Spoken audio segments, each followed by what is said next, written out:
right, ladies and gentlemen, how's everybody doing today? Grace and peace be to each and every one of you guys. Praise be to the Most High God. The Most High God comes first. And I am Christ, I am disciple, aka Anson Phillip, and we are about to get into three things. One, review of the Beekeeper. Two, restore the Snyderverse. Why DC right now needs it, why Warner Brothers needs it right now. We're also going to talk about Free Palestine, and we're going to talk about how Mr. Joe Biden needs to step down. He needs to step down.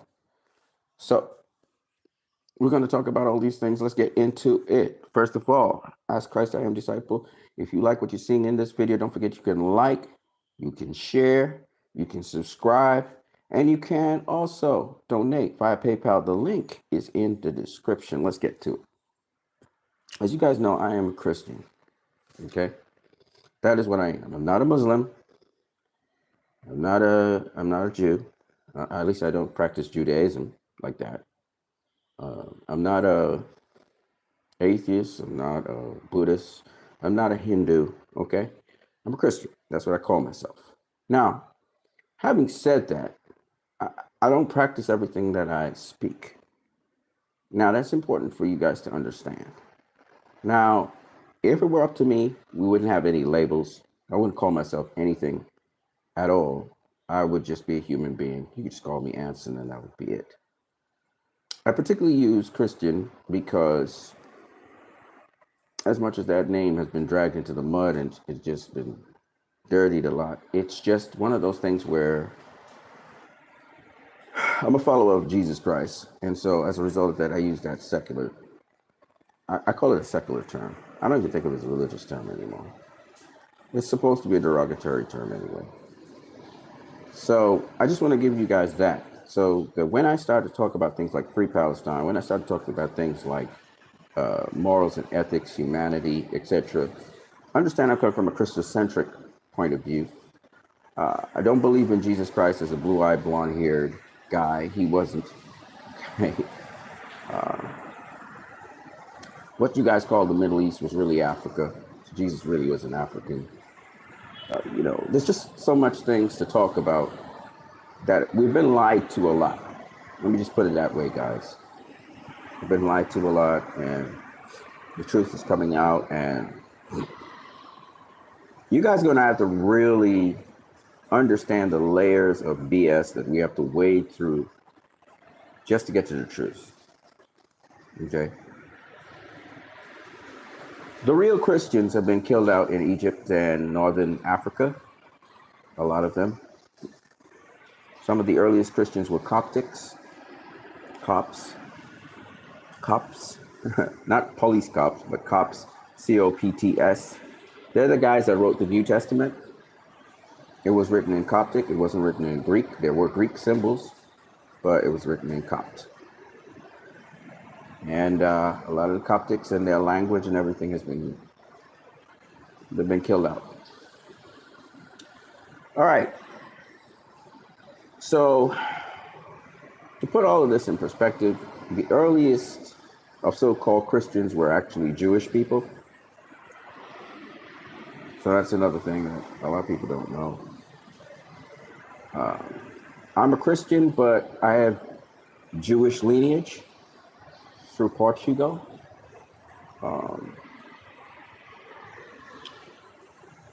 So when I start speaking about certain topics, I hope that you guys would respect what I'm saying and see that I don't really have any invested interest or political interest in anything that I'm saying. I'm not trying to be manipulated because I'm a truth seeker. I'm actually trying to give you guys the truth.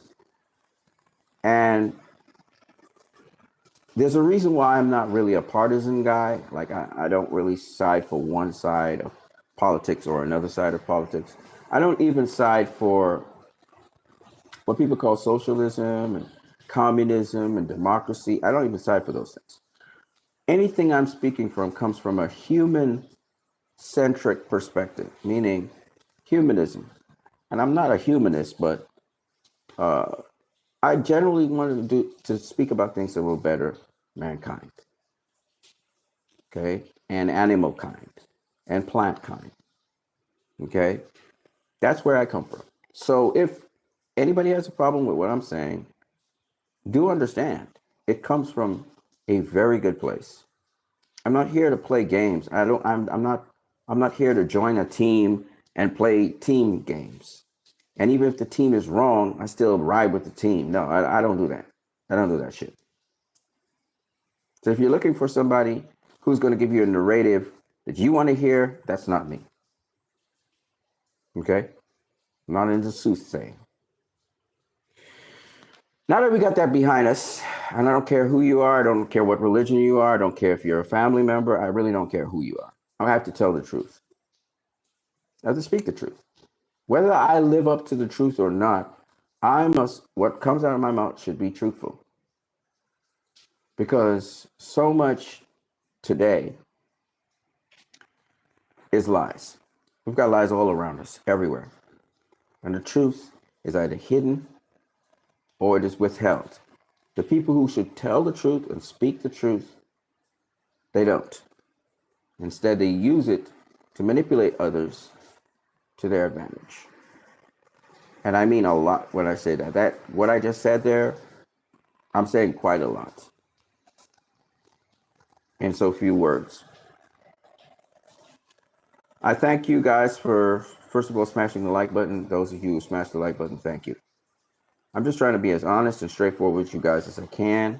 I know some of you guys listen to my streams and podcasts and stuff, and do understand that this is not about me.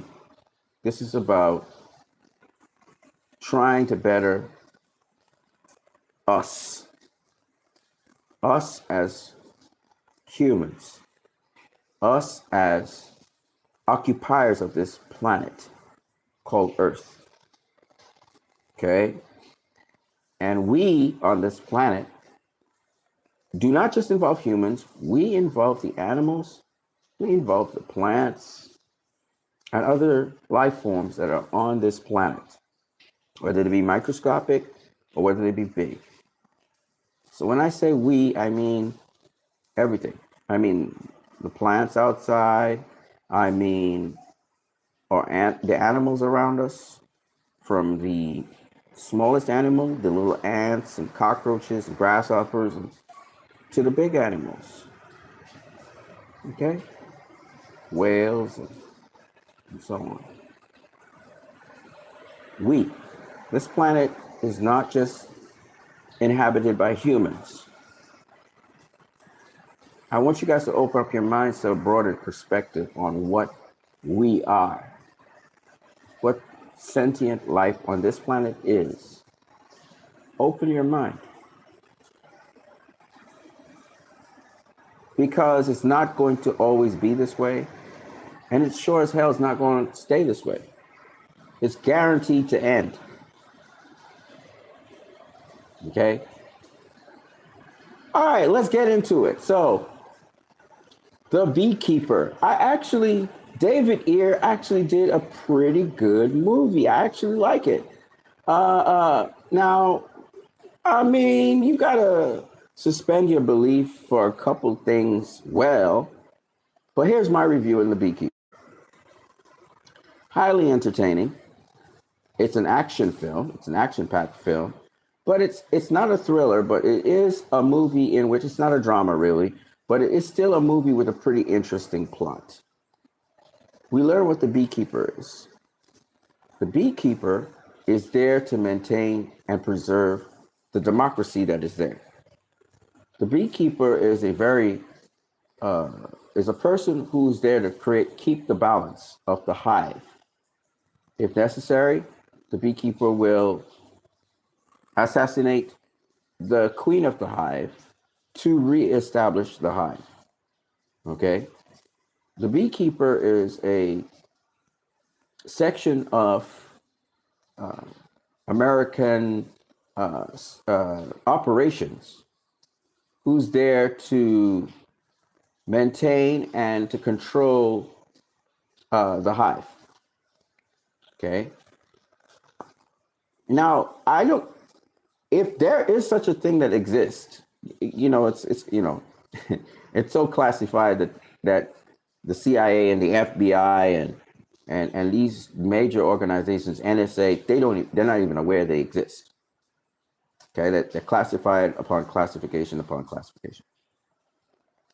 But if beekeepers do exist, then their job is to make sure that the democracy runs smoothly. And let's say, for instance, a president goes into power who is so corrupt that he's changing the democracy, and the democracy is going down the tube. A beekeeper will reset everything by assassinating that president. You know what I mean? To make sure that the hive stays in order, which is crazy. So David Ayer, it's so interesting how relevant this is because Donald Trump just got shot recently. I don't think it was a beekeeper thing, but it was an intelligence thing where I believe the CIA and Mossad were sending some warning shots across to Donald Trump to stay in line. Because what we've learned, and if you guys were following some of my posts on Twitter, you very strongly understand that presidents of countries don't really run countries. They kind of do, but not really. Presidents are just like almost leaders of almost every country, actually. They're indebted to their donors, and not only that, they're also indebted to the intelligence community. The intelligence community is what gives them the information for them to make choices. They do have sort of like a final say, but if you kind of buck against the intelligence community and make them your enemy, they'll get you. Okay? And so I really enjoyed the movie The Beekeeper. It was very entertaining, lots of action, great action by Jason Statham, obviously. You had to suspend your belief a little bit because, some of the things that happen in there, you're like, nah, that wouldn't actually happen. But I'm thinking maybe may not happen in the way that it happens, but the point is these beekeepers, they get the job done. Like they get the job done, usually. If a beekeeper's coming after you, for example, to kill you, no one can stop that beekeeper because the thing about the beekeeper is this, right? In this movie, if you haven't watched The Beekeeper, well, I'm kind of spoiling everything for you, but suffice it to say, if the beekeeper is coming after you, there's no resource they can't access. Like they can access all resources. The beekeeper was created back in, I think they were created back in after the Civil War, somewhere in the 1800s. They were created, and they were created to keep democracy in check, right? And they believe in right and wrong, so they will right wrongs. And they available to them are all the resources, every single possible resource. Now they do not work in groups and teams; they work individually. So there are a series of them, but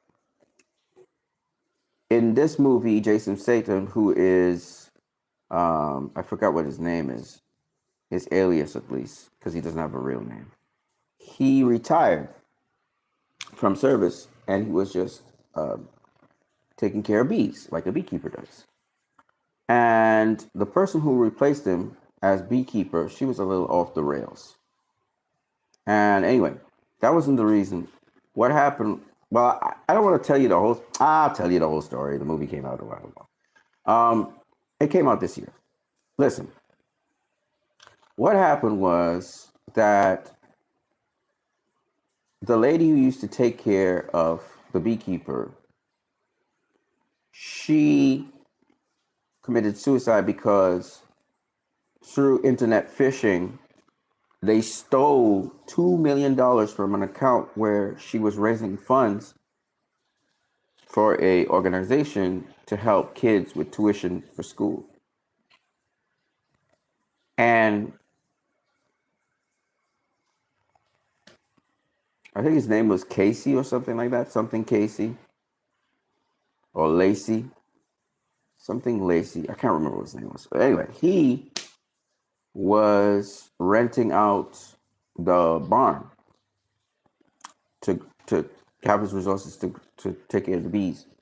And she when she killed herself, her daughter came through and saw him in the house and thought he was the one responsible, but he wasn't. And he started hunting down these people who were robbing these older people of money. They you know, they'd have hackers moving around on the internet. They'd direct people to a website, and they would access the money from these people through that website, which is really sad. So anyway, he hunted down those people, and he called in his contacts, found out who the people were, hunt them down, and burnt down their building. But that building was associated with another uh, network, which he found out who that network, that chain of command was, and he went there, and he wreaked havoc there as well. And they put out a hit on him, but former director of the CIA, uh, he didn't want to be involved in it, but he had to protect the president's son. The president was a woman, and she did not know she got elected by corrupt means through her son's dealing. Kind of reminds us of Joe Biden and his son with corrupt dealings. Anyways, and she loved her child, but she couldn't control her son. He was just off the rails. And he was investing in all kinds of things. And he also had these corrupt organizations that was stealing money from people that he sort of over, he didn't really oversee, but he kind of oversee. There was another guy who oversaw it, and that guy got killed. But he oversaw some of these companies, and that company, he was working for another company that provides software for the CIA and the FBI and all these things, the software company. It's so weird because, again, Israel provides software. It's like all of this stuff is like happening in real time. Like this story is based on something in real time. So the software that we use for the internet, the software that we use for CIA, FBI, all those things are provided by Israel. This is why, like, the United States of America is so tied to Israel at the hip because there's a lot of things they do. There's a lot of joint ventures they do. There's a lot of operations they do. Mossad and the CIA, they do operations together. Not all their operations are bad. Let me be honest. Okay. They do a lot of good things and they do a lot of bad things. Um, and so one of the good things that came out of this, of course, would be the internet. Now, the internet, the military's had the internet for like the longest while. Okay, the U.S. military and Israel, they work together, and that's why it, because of their interdependence with one another, it is so difficult for the United States of America to just dump on Israel. Now, the thing about it is, past presidents used to keep Israel in check to some degree so that it wouldn't be so blatant with their actions for the world to see. So that's how this thing has hid for almost 75 years, what's happening in Palestine. I'm trying to get you guys to understand the story because a lot of you don't understand the story. A lot of people will try and misrepresent what I say. They'll say I'm lying and stuff. But the truthful story is this, okay? So that you guys can understand, because the beekeeper really kind of touches on all of these points I'm giving you here. It's not that everybody in Israel is bad. It's not that everybody in the IDF is bad.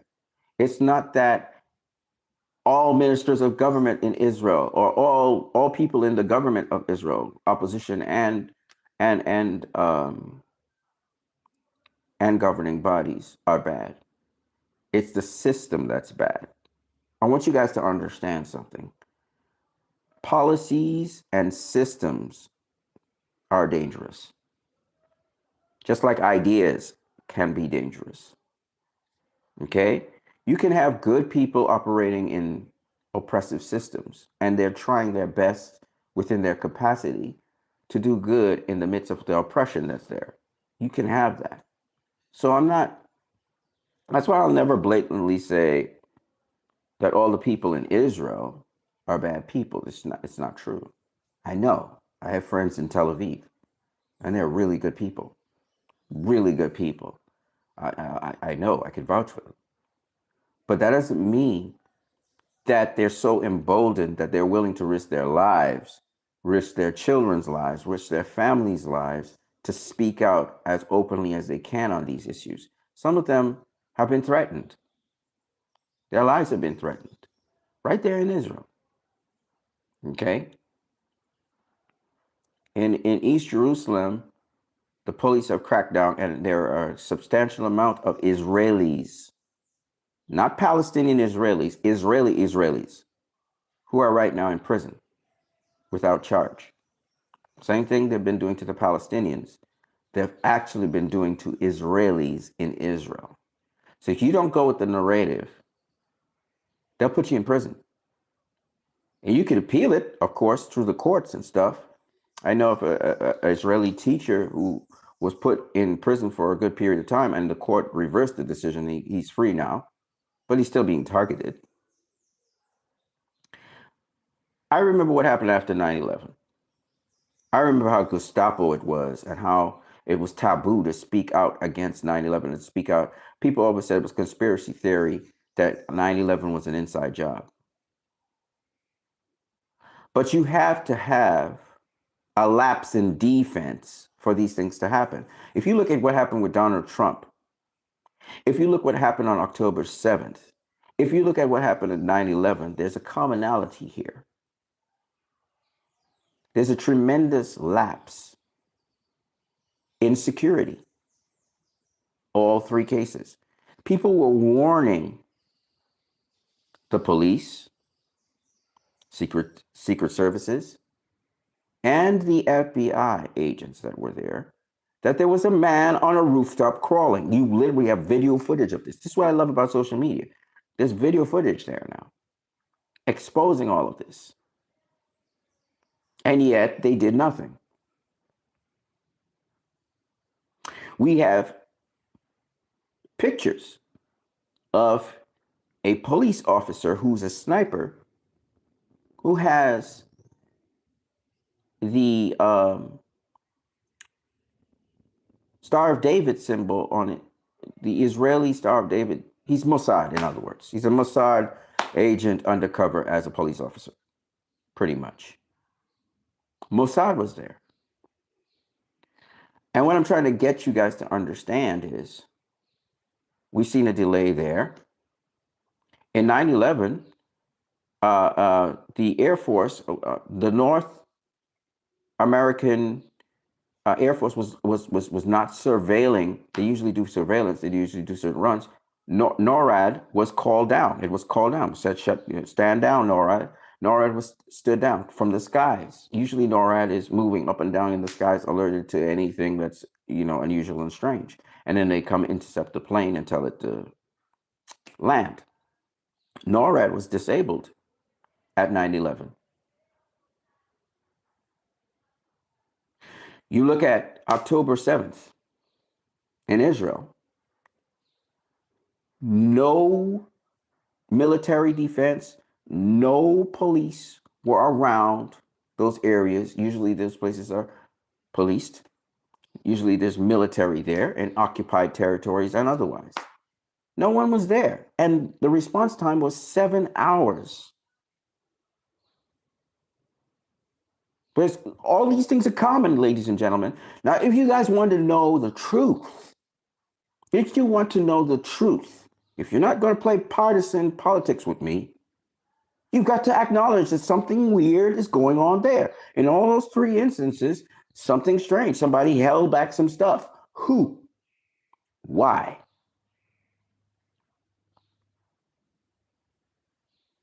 We're still talking about the beekeeper anyway. So the president's son is involved in taking this software and now stealing from people, hacking into people's citizens and stealing their stuff. The software was really designed to identify if there are terrorists or potential terror groups in the United States of America and abroad, and it was used instead to steal from people. And that's how they amassed the money to finance the campaign for the kid's mother, became the president of the United States. She, unbeknownst to her. And I'm going to say this about certain politicians. Certain politicians took super PACs, not knowing that the Israeli lobbies were behind these super PACs. Okay, politics today has gotten even more influenced by lobbyists, and politicians have taken money, and it's legal to do that through lobbyists, but that's actually a legal form of bribery. For me to influence you, I pay you X amount of money and you will support my cause. That's a legal form of bribery. That's a legal form of usury. That's a legal form of corruption. Now, the people, the people, whether you're an American citizen, whether you're a citizen of a country like me, a third world country, they call it a banana republic, where that happens, you have to civilly disobey that. You have to protest that and say that law is not fair or just to the people, because we are the people who are supposed to elect governments, not special interest groups, not private enterprises, not businesses. And remember, businesses are considered individuals. So corporations, multi-billion corporations, can see themselves as individuals and involve themselves in elections. And that is now superseding the one vote per person. In my country, we do not have proportional representation. Our Constitution is obsolete, void, null. We need constitutional reform in my country. Fundamentally, my country is broken and corrupt. And the corruption begins at the lowest level and it goes to the highest level. In countries like the United States of America, where there are checks and balances, and probably even exist people like The Beekeeper, which is a mythos, which this guy does a film on, not knowing, a lot of you not knowing that they probably do exist. Because a lot of these filmmakers do films on things that actually exist, but it's just not proven. Take, for instance, JFK, which was done by Oliver Stone. Now, after seeing some of the classified stuff, we realize that actually was true what Oliver Stone did on the screen. Some of it is false, but a lot of it's true. So, all I'm saying is that a lot of times what guys are doing is fiction. There's a tremendous layer of reality to it. It's not like they're just pulling the stuff out of thin air. Okay, so you can go ahead and watch The Beekeeper in more detail. The action scenes are lit. I mean, they're really lit. Jason Statham did an excellent job. Of course, if you're like a superhero wuss, right? When you see Jason Statham brutally kill certain people, you're gonna be like, "Ah, he's like the Punisher," and blah blah blah blah blah blah blah blah blah blah blah. Clowns. I really don't have time for those people. Okay, I'm going on almost 30 minutes.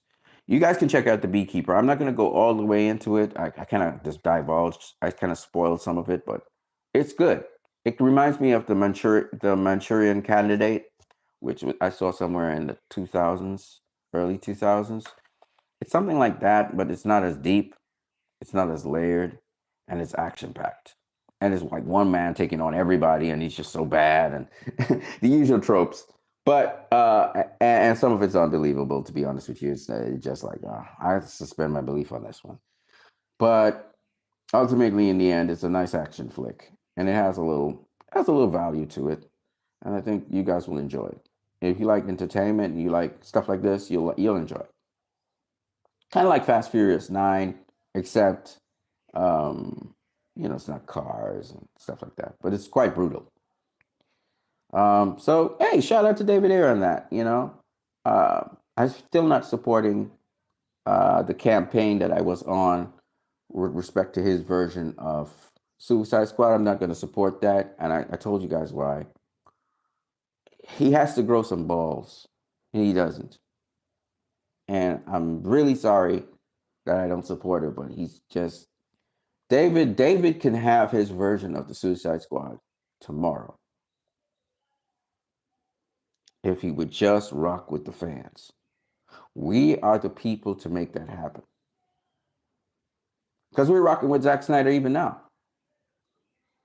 But if you throw us under the bridge to please James Gunn, it's never going to happen. I don't care. You got to stick with the fans. You stick with us, we stick with you. But you throw us under the bridge, don't expect us to. And he's a good filmmaker. You know what I mean? He's not a bad filmmaker. He's a good filmmaker. All his money, all his movies make money. All his movies. The Beekeeper made money, made profit. It's a good movie. David Ayer's a very good director. Even his Suicide Squad, which everybody, the storyline was, ugh, right? They chopped up his story. It still made money, So that's what I got for you guys with the Beekeeper. Let's get into Restore the Snyderverse. Let me get onto Twitter here.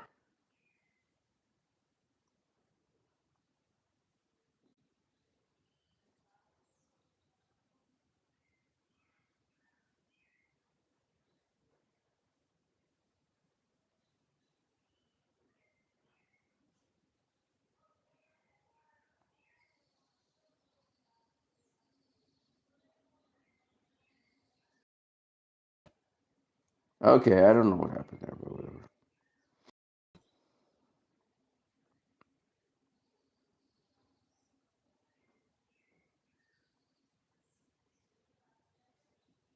By the way, I have to beat up on the UK. Just one additional thing. I was talking with a friend recently, and we were talking.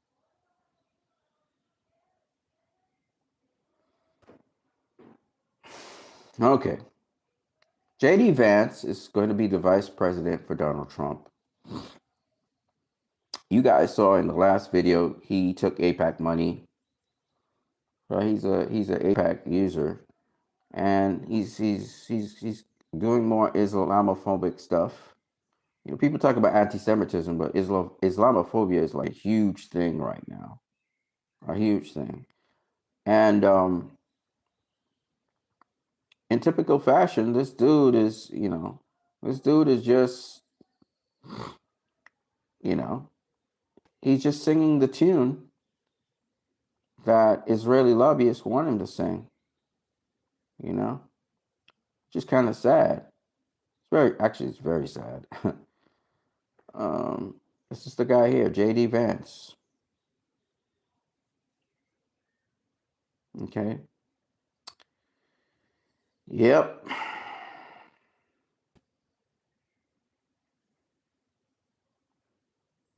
It's very sad.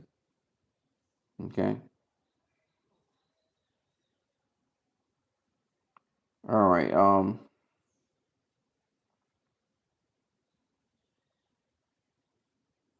going to tell you guys why Zack Snyder's Justice League and Restore the Snyderverse is so important to DC in a couple of minutes.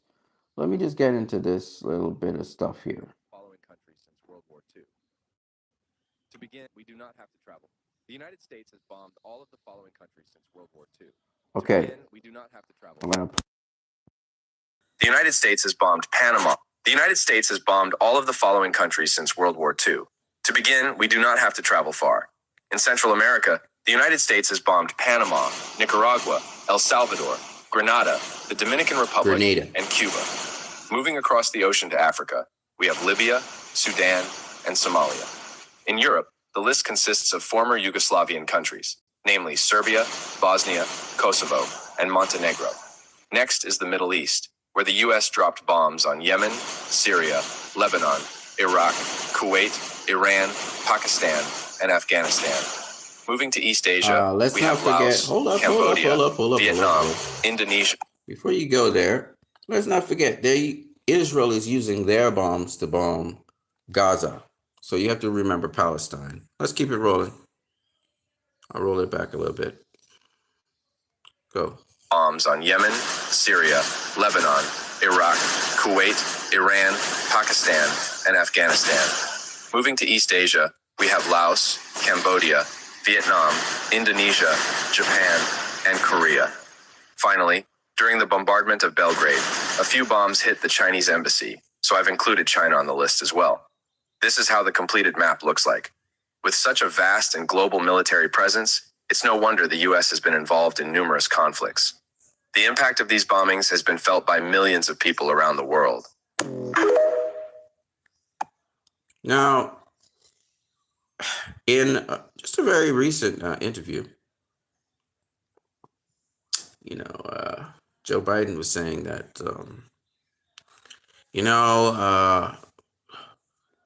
we shouldn't involve violence in politics, which is just like the dumbest shit I've ever heard in my life. You're right now your bombs are bombing the fuck out of Gaza. You are waging fucking war with the Ukraine and Russia, which is politics. Your own fucking Congress is talking about wiping out, all the Palestinians. Very reckless rhetoric. And still, you're talking about how politics shouldn't have violence. What the fuck are you talking about, Joe Biden? Which is why it leads me to Joe Biden needs to step down. He needs to be out of governance. The sooner the better. Now, people are talking about Kamala Harris replacing him. She's more of the same. She's more of the same. If you want the Democrats to win this election, you have to go radically different to what the trajectory that they've been going on. And Joe Biden has been, of recent times, speaking almost the same way as Donald Trump has been speaking. It's no different than Donald Trump. And you see his son, Hunter Biden, is a piece of shit. And that should tell you a lot about Joe, how his son behaves. So, quite frankly, anyone trying to defend this dude, and he's going to lose the election to Trump for sure. Guaranteed. He's going to lose. All right? And it'll be his own doing. At least he had us under the illusion that he cared about American people. He had us under the illusion of that. Never mind what he did in COVID, lying to the American people. Never mind how much violence has been carried out against the American people by the police as of late to colored and brown colored people. At least he looked like he cared. He looked like he cared about, unions. It looked like he cared about green, having a green world, even though he's one of the largest recipients of oil in America. He doesn't care, man. He doesn't care about anybody. And I'm going to say this once again. I'm going to repeat what I say. What happened with George Floyd has now been taken to another level with Gaza. Been taken to another level. Right now, I think up to yesterday, they killed 100 and something Gazans. Okay? Horrific atrocities. Horrific atrocities. I mean, there's no comparison between what is happening now and what happened on October 7th. There's just no comparison in any way, shape, or form. So I'm saying this to say that you got to be out of your mind if you think that these wicked people are going to get away with this shit. There's no way any one of them should get away. Them, nor anyone who has enabled them. And that includes genocidal Joe Biden. And for all the people who are Palestinian, all the people who are Muslim, Islamic, y'all should never forgive Joe Biden for this. And in fact, you should never even vote for him. But of course, you don't want to vote for Donald Trump either because he's of the same mindset. They both take Israeli lobby money. Big amounts. So what do we do? And I told y'all what to do. Find that lady called Jill Stein. She is of Jewish heritage. She is Jewish, or at least her parents were Jewish. And just like Bernie Sanders, and Bernie would have been an excellent president. I'm pretty sure about it. I'm pretty sure Bernie would have definitely put ultimatums down on Mr.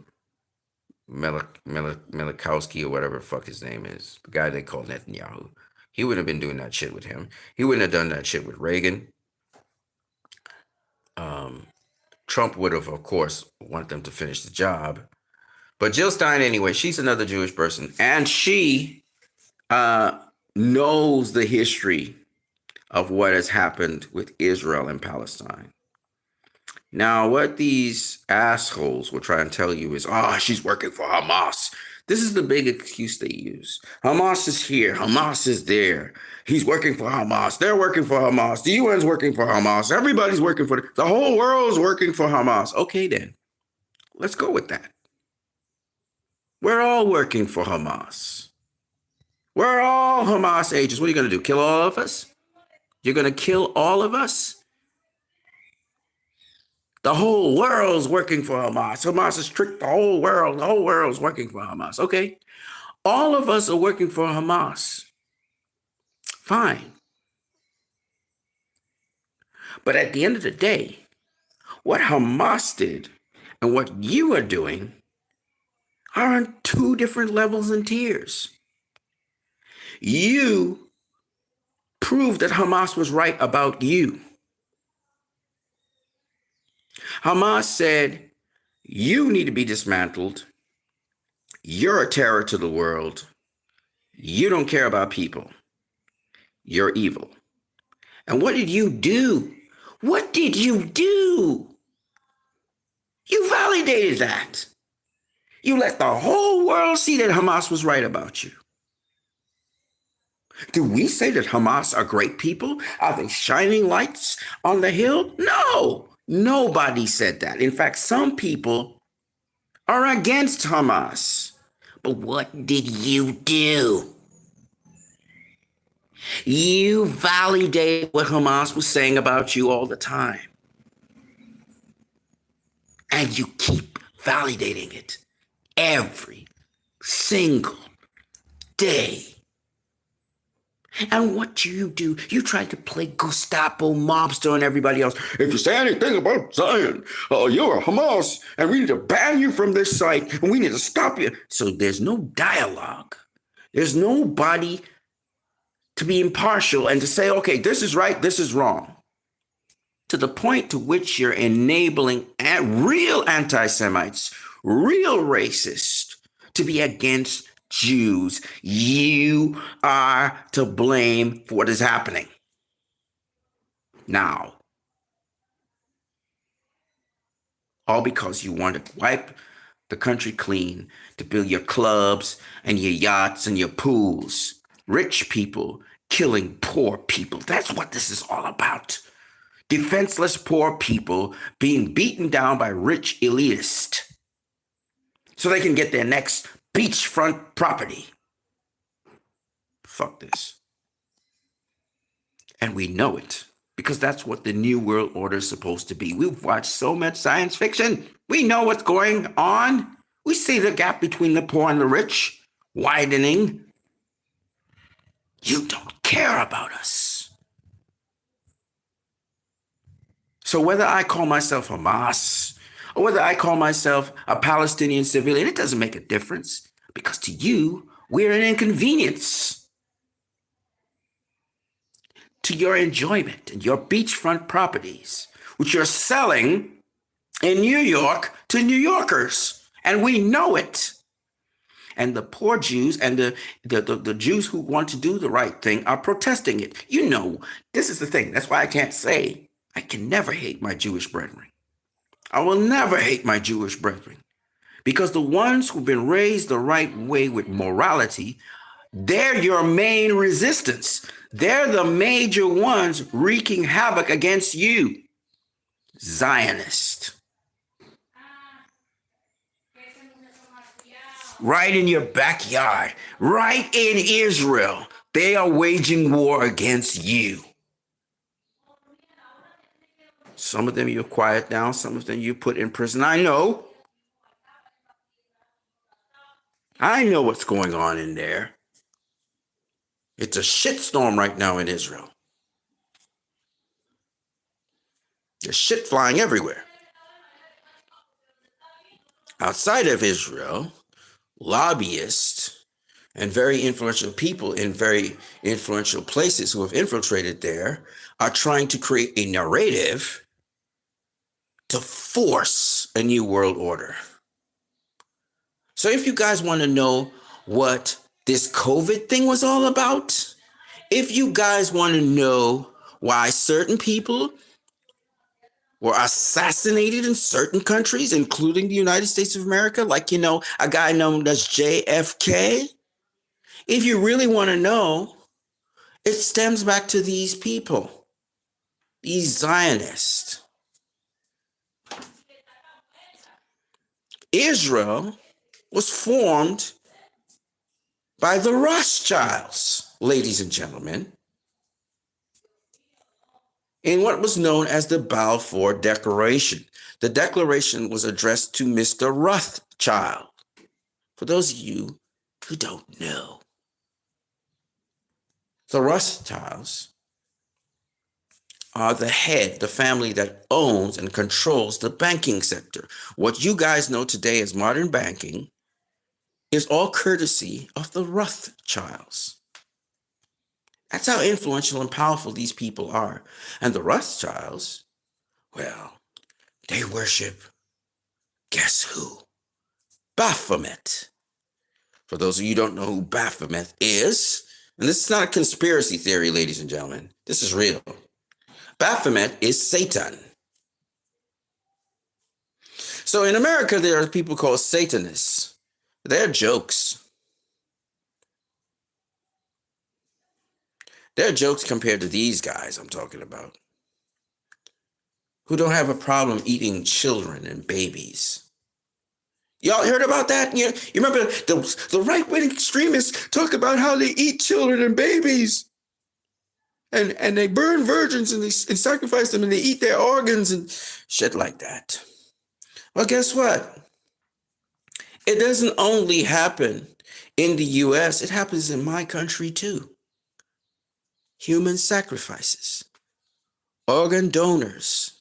Some of your organs are actually consumed by human beings because they believe it will give more longevity of life.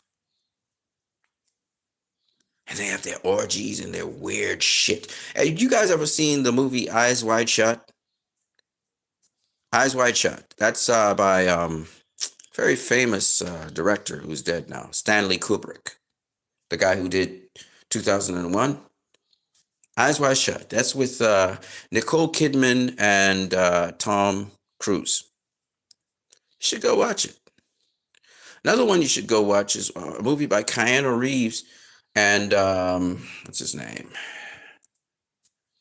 I forgot what his name is. Al Pacino. Yeah. It's an interesting story. I forgot what the name of it is right now. It'll come back to me sometime. Yeah, these stories are not just pulled out of somebody's ass or somebody's imagination. No. Based on actual stories.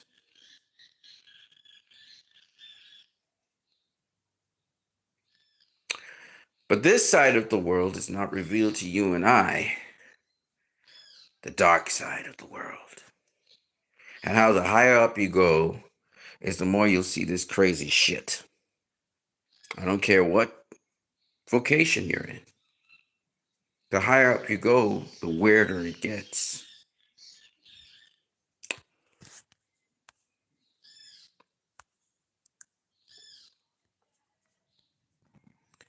So, let me pull this back out.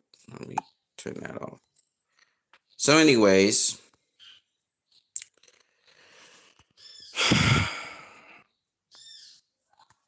that dude is the that dude is the VP for Donald Trump. Media Benjamin, you should check her out. She's a social organizer, etc. And she went to the RNC. She went out there to talk about getting money out of politics, freeing Palestine. She's an activist. She's a social activist. Now, a lot of you guys need to study civics to understand what a civilian's rights are. And these are active civilians who are not passively just sitting by and being a battery for the system, where, some of you guys are, okay, we need to just go out there and work, keep our heads down, take care of our families, and that's it. No, that's not all that a civilian's supposed to do. A civilian's supposed to be actively involved in the affairs of what's happening with the mass. Because why? Because we're not just living for ourselves. We're living for each other. That's why you need to be aware of what is around you. And you have to be proactive about it. I covered some of this stuff already. So yes, Mr. Joe Biden, he needs to go. This guy, Mr. Bowman, Jamal Bowman. I just wanted to say that Mr. Jamal Bowman, even though he's not in Congress anymore, I'm sure he's going to still be actively involved in his community and in the wider communities, having that experience of being a congressman. See, that's the thing. They think they silence people, but where do these people go afterwards? You got them out of office, but they can still actively keep on helping their communities and also helping the wider community, the country as a whole. And that's something that people forget, because having that experience being a congressperson and being a sincere congressperson, they get to do a lot of things with that experience that could impact communities. I want you guys to hear this guy.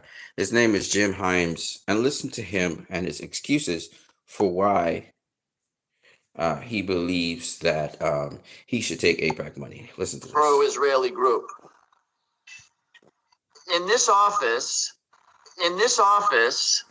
I get 6 to 8 visits a year by AIPAC, which is a fairly right-wing pro-Israeli group, and J Street, which is a left-leaning pro-Israeli group. I have never had a visit, never once. I've been doing this for 15 years by a pro-Palestinian group. And again, I'm not criticizing anybody. I'm just sort of explaining the facts as they appear.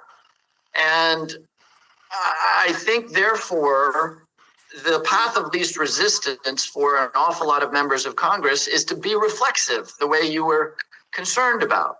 And the reason I would love to talk more about that is because, the Palestinians have very legitimate claims, and in times and places have been subject to brutal injustice. And yet there is nobody telling their story. Maybe that's happening more in Michigan. Maybe it is. There's a lot larger Palestinian population in Michigan than in Connecticut. But I will tell you, I've been visited by pro-Israeli groups probably 60 to 100 times in my career, and by pro-Palestinian groups 0 times. And that, again, I'm not saying that's good or bad. I'm just saying that probably explains apart from the humanity of it, explains part of what I sense is very frustrating to you. So I'm glad that he even said that. Representative Jim Himes, he has received AIPAC money from pro-Israeli groups. He's saying probably Democrat pro-Israeli groups because he's a Democrat. And in explaining it, these Zionists, they know the channels to go through, and they exploit them to be able to push their cause and push it quite effectively. And they've had systems in place for many, many years. And what he's basically saying, and it's kind of good that he even explains himself here, is that he's very aware of the Israeli point of view. But he really is not, even though he is aware of the Palestinian point of view, where's his incentive to side with that, you know? And, you know, as he said, he never had any Palestinian people, representative of Palestinians, come to see him. So he's not saying that, he's not making any judgment on it, but he's just saying, you know, that's where sometimes a lot of these AIPAC taking people only have a certain narrative that seems detached. Now, I disagree with him in that. I know he's very much aware of the Palestinian perspective and what's happening on the Palestinian side of things. And he knows these people are brutally being occupied. And I mean, brutally being occupied. There's no other way to describe it. And what I fail to understand is these people, they have access to intelligence because, you know, there are joint committees that, you know, the intelligence committee, intelligence groups will give them the real of what's happening in Palestine and what's happening, you know, in Israel and so on. And yet, at the end of the day, they still almost universally talk on pro-Israel points without any kind of sense of what the Palestinians are going through. Like I don't understand it. How can you? I don't care that Israel has worked with you on so many different projects, and that they're a vital ally. As Bernie Sanders so correctly said, if they're a vital ally to you, then it's really in your interest to tell them the truth about their situation and let them get this shit in order. You know what I mean? And if you have to put sanctions even against them, even as your ally, you do it to send a strong message to them. Hey, this is not what democracy is. This is not what we represent as democracy. This is not our values. And you're supposed to share our values, and you're fucking it up. You're fucking up our image. You're fucking up everything. And, you know, there's certain things we get away with, but this shit, you're not going to get away with this shit. So it's like, I don't understand how they don't have the balls to do that. I don't care that pro-Israeli lobbyists have given them money. So what? You know, so what? And, you know, the pro-Israeli lobbyists, they take pride in the fact that they could influence and affect elections.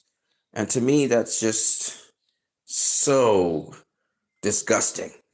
Okay? It's disgusting because we know it's a bribery. It's bribery. But we know the same thing happens in banana republics. The same thing happens in these shams that claim to be democracies, but they're not. They're monopolies. They're dictatorships. You know, we all turn and we look at Putin and we say, oh, look at him. That's not a democracy there. And we mock Iran. But when you think about it, the same shit is happening now in the United States of America. The same shit happens in my country, where there's this appearance that is a democracy, but really and truly the thing's so rigged, from districts and areas rigged in favor of a certain party, a certain political party, that they win elections again and again and again. Special interests pump money into them so they can win again and again and again. It's not fair. It's not fair at all. There's no justice. There isn't true representation of the people. There's not a true democracy. in place. So I say all of this to say why I don't necessarily condemn communism, why I don't necessarily condemn socialism, why I don't necessarily condemn capitalism. I don't just all these isms can function well with the correct laws in place to make them fair and equitable. But due to human nature, people who receive power want to stay in power to benefit themselves. They corrupt all these systems. All these systems in their most idealistic form would probably be good. The problem is the corruption that's involved in these systems. You understand? So, and again, Jewish people came up with a lot of these isms that we're talking about. That's why I said,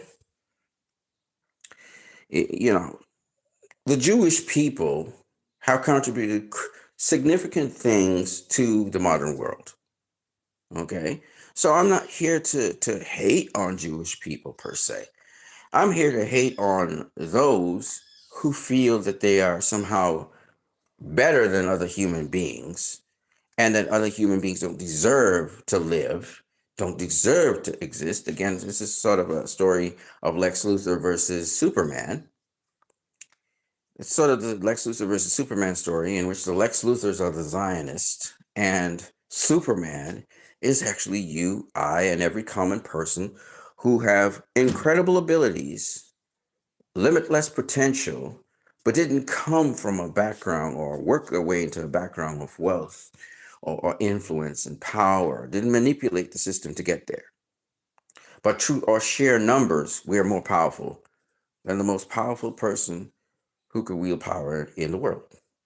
So that's why I like Superman. Superman is an idea. It's not, I was having this debate with a guy, and he was trying to say Superman, the real Superman is from the comics. And I'm like, no. If Superman was just a comic on a comic book page, it wouldn't last for 75 to 85 years. Superman's an idea, and that's the difference, And again, the people who created Superman, Schuster and I forgot what the other guy's name is. The people who created Superman are Jewish people. Okay? And if you do look at the colors of Superman's outfit, it reflects the United States flag and the Israeli flag without the red in it. Right? Just something to think about. Right? Siegel and Schuster, right? Okay, let me see if you guys said anything here before I move on. Oh, yeah, there you go. Leroy Khan. Hi, great live. Great movie. I don't want Trump to win. Hope Joe Biden wins. I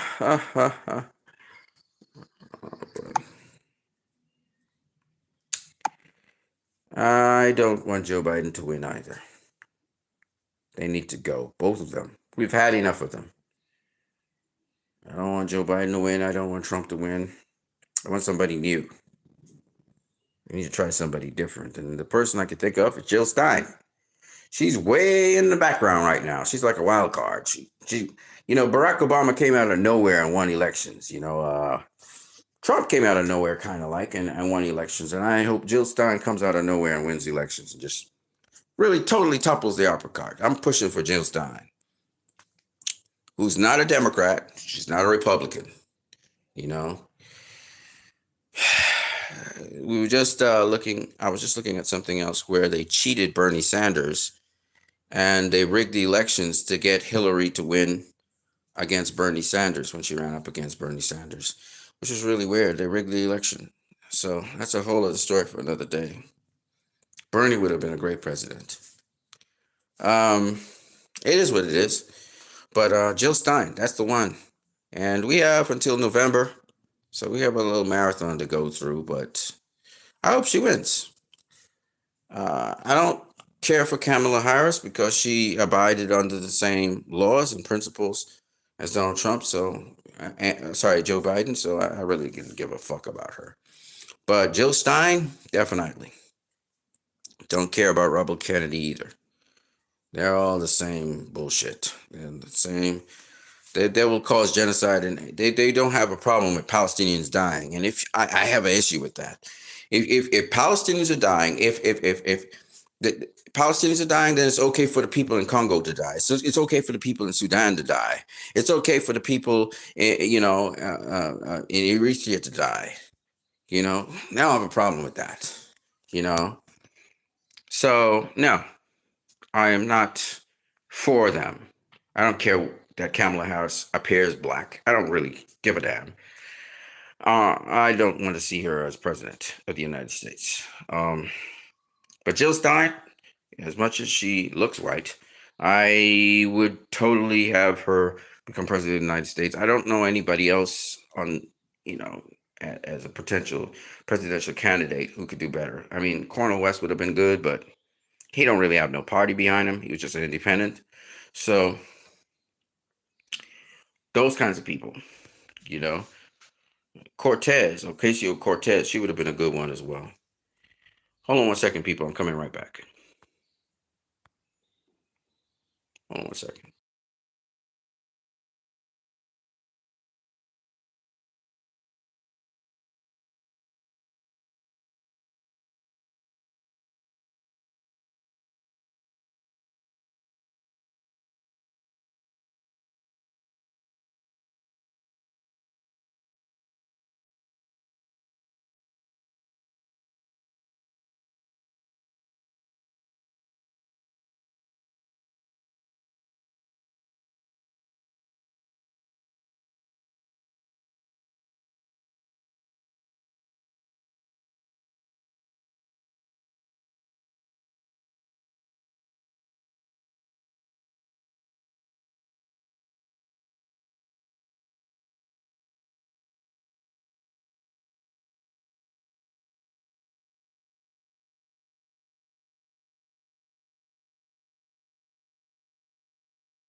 Okay. A couple other things I want to say.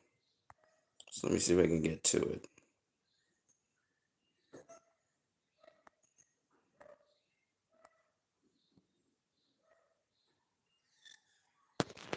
See, this is what I'm trying to show you guys. The evidence is right there.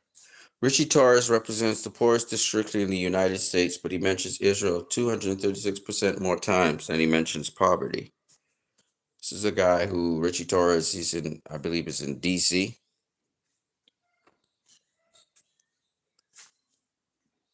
There is no focus on the poor. Homelessness in the United States of America has tripled. No one cares about that. We're spending a whole set of fucking money on bombs, on weapons to kill other people, when in the United States of America, you got homelessness that's at a record high right now. They don't care about you. Think about what I'm saying. The system is broken unless you elect Jill Stein. The guy who shot at Donald Trump, he's a right-wing guy. Okay? Right-wing guy. They used propaganda to talk against the UN UNRWA, right? They destroyed almost every single UNRWA building in Palestine. Their reasoning is, Hamas has tunnels underneath there. That's bullshit. All of us know that. And even if they do have tunnels underneath there, how are you actually being effective by destroying the structure above the tunnels? The most amount of destruction that the IOF has done to Palestine has been with the bombing campaigns. And this is a typical thing with America as well. They bomb everywhere, as I just showed you in this video. And we're going on an hour. And it's just like, why? You have so many more efficient ways of getting to the bottom of things. And usually, as was proven in World War II, it didn't have to involve violence. Most of the time, it would involve intelligence. So you have all these fucking intelligence organizations. You got Mossad, you got the CIA, FBI, NSA, etc., etc. And with all that intelligence you have, you can't isolate these people, find them, and then manually extract them. In fact, I think now with the technology we have, you can extract people and get information from them. And again, the way how interrogations are done, since World War II, you should be able to connect with these people's humanity. And as a really good, as the former CIA agent said in an interview, a really good guy who interrogates someone is someone who is able to see their perspective. Because if you can see someone's perspective on something, then you can anticipate what they're going to do next or what they're going to say next. You can align with them because you align with their point of view, and you can validate them. You can make them feel good about themselves by saying the things along the lines of how they think. And this is how you extract information from them. And also, by being truthful, you're not going to try and fake this. You align with their humanity. The idea is to connect with the humanity of people. And that's how you get information from them. They'll volunteer information to you because you connect with them as one human to another human. And they feel you understand them, and they feel you understand where they're going. Now, lots of people have done that to me to get information from me. But what I'm saying is, the point is, to identify with someone's humanity is the most important thing. People want to feel like they're human. They like to feel like they're respected and that they're heard.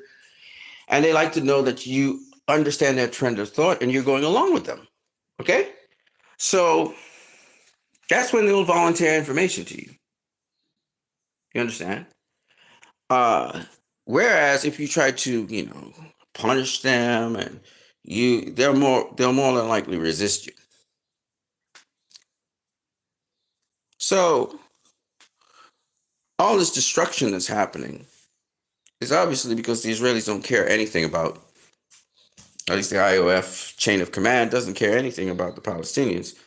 To want to identify with their humanity, to want to relate with them. They're not trying to relate. They're trying to destroy, purge, dominate, beat down, oppress. Okay? Now,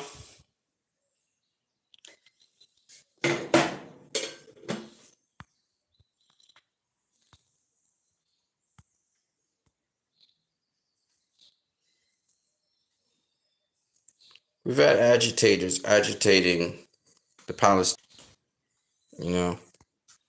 which is not cool either. Let me see if I can find some other stuff here. Tiberius says, this is the image from a few days ago showing the arms shipments arriving in Israel from the United States. Since then, there have been a series of massacres consecutively for days. This is Joe Biden and the Democratic Party's genocide.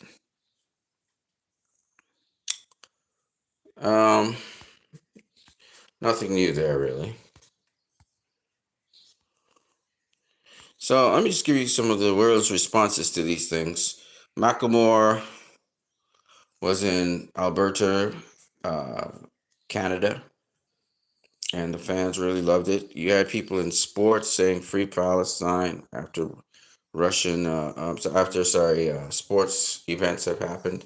Some medical doctor talking about the deaths and just the horrific nature of what has been happening. The Prime Minister of Spain says that we need to be consistent. If we defend international law in Ukraine, then we must defend international law in Gaza. Okay, my live just restarted, it seems. Anyways, okay, they're dropping my feed and then I'm picking back up my feed. Here is another person saying, you know, we got a situation where Israel is told you can do whatever you want. Basically, the message they're getting from the Biden administration. Japan is recognizing the state of Palestine. I think you have 140 something countries that have recognized the state of Palestine. So they're, you know, out of 100 and I think 80 something countries in the United Nations. Here's this sports guy saying this. Right, all I'm going to say is, free Palestine! Free Palestine! We'll leave that there. Thank you very much. We don't need that. I thought they played really good, absolutely amazing.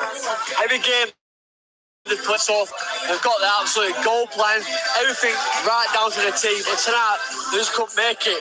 But understandable. Right, all I'm going to say is, free Palestine! Free Palestine! We'll leave that there. Thank you. That's Spain filling out the streets. People protesting in Germany and they attacking people in Germany. It's a shitstorm over there. The idea of this for the my internet's coming and going. Jeremy Corbyn talking about an immediate ceasefire, end of the occupation, which is all good stuff again. الزيارة الأولى للمعتقل محمد عرب روى عن تفاصيل. This time last He was talking about the prisoner situation in Gaza. The dedicated healthcare workers of Gaza, our colleagues, whose names we will read today, they were alive. They had not been forced to abandon their patients. That's an Irish lady who's working in Gaza. This is very interesting. Before I go into this, how much fucking thing. Yeshayahu Leibowitz, he describes Israel as Judeo-Nazi state for putting Palestinians into concentration camps. And this was said a while ago. He actually was, if I'm not mistaken, he was a guy who won an award, Israeli award or some kind of shit like that. So here he is saying it. This is an Israeli. במצב הזה שבו אתה מקבל מהממשלה הזאת, שכבר הזכרתי שאתה קראת לה ממשלת המדינה היהודו-נאצית, שאתה מקבל ממנה את הפרס הזה, האם אתה עדיין סבור, כפי שאמרת פה בתוכניתנו לפני זמן קצר, שזו מדינה בלתי דמוקרטית? יש שני דברים בדבר. הדבר הראשון, שמאחר שאתה העלית אותו, אני צריך להתייחס אליו, אף פשוט שמעולם לא מצאתי לנחוץ להתייחס אליו. כאילו אני אמרתי מדינה נאצית. יהודו-נאצית. יהודו-נאצי, השתמשתי בו בקשר למנטליות מסוימת הקיימת בחוגים מסוימים. יש מנטליות יהודו-נאצית בחוגים מסוימים. זה היה המקרה האחד והיחיד שבו השתמש בביטוי יהודו-נאצי. היית חוזרת בך מהביטוי הזה לכבוד האווירה הנינוחה של הפרס? המנטליות היהודו-נאצית בחוגים מסוימים קיימת ועומדת. יהודים ששורפים ערבים להנאתם, כמה מיליוני ערבים, פרופסור ליבוביץ', נכון? חוגים מסוימים ששאיפתם היא להקים מחנות ריכוז ולשרוף בקרמטוריום ערבים. ידוע לי שמדינת ישראל מחזיקה במחנות ריכוז הרבה אלפים ערבים. מדי פעם מכניסה אותם לתאי גזים ואחר כך שורפת אותם. אני יודע שמדינת ישראל מחזיקה במחנות ריכוז הרבה אלפים ערבים. ואחר כך שורפת אותם. ומכניסה אותם לתאי גזים. פרופסור ליבוביץ', אתה מאשים את אני יודע שמדינת ישראל מחזיקה במחנות ריכוז כמה אלפים ערבים. ואחר כך שורפת אותם. ומכניסה אותם לתאי גזים. That, ladies and gentlemen, is an Israeli. Okay? So they would like you to believe, and it's a lie, Most of the Israelis support the genocide that's happening in Palestine. And I could tell you, because I personally know some of these Israelis, that's not true. It's a lie. I've been saying it over and over again because you need to understand that these people are lying. More than half, I'll say it again, more than half of Israelis in Israel do not condone what is happening in Gaza. But they are controlling the narrative there because they're policing people and they're brutalizing people so they won't speak out about it. Okay? In the United States of America, there's a growing, emerging Jewish young people who are absolutely appalled and oppose what is happening in Gaza.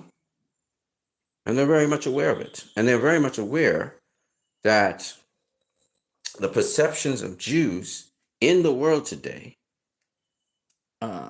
could be extremely and very dangerously affected by this. They understand that the consequences of this can be detrimental to them. So I say it again, and I'll repeat myself when I say, I am not an anti-Semite. And the anti-Semitic things that are happening in Palestine by the IOF, who is brutally killing, murdering, torturing, and raping Semites in Palestine, in Israel, in the occupied territories, is unacceptable. You can't be telling me you want to increase laws for anyone who behaves as an anti.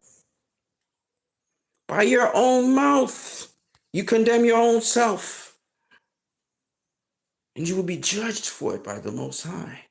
Because anything that comes out your mouth is a projection of what is in your heart.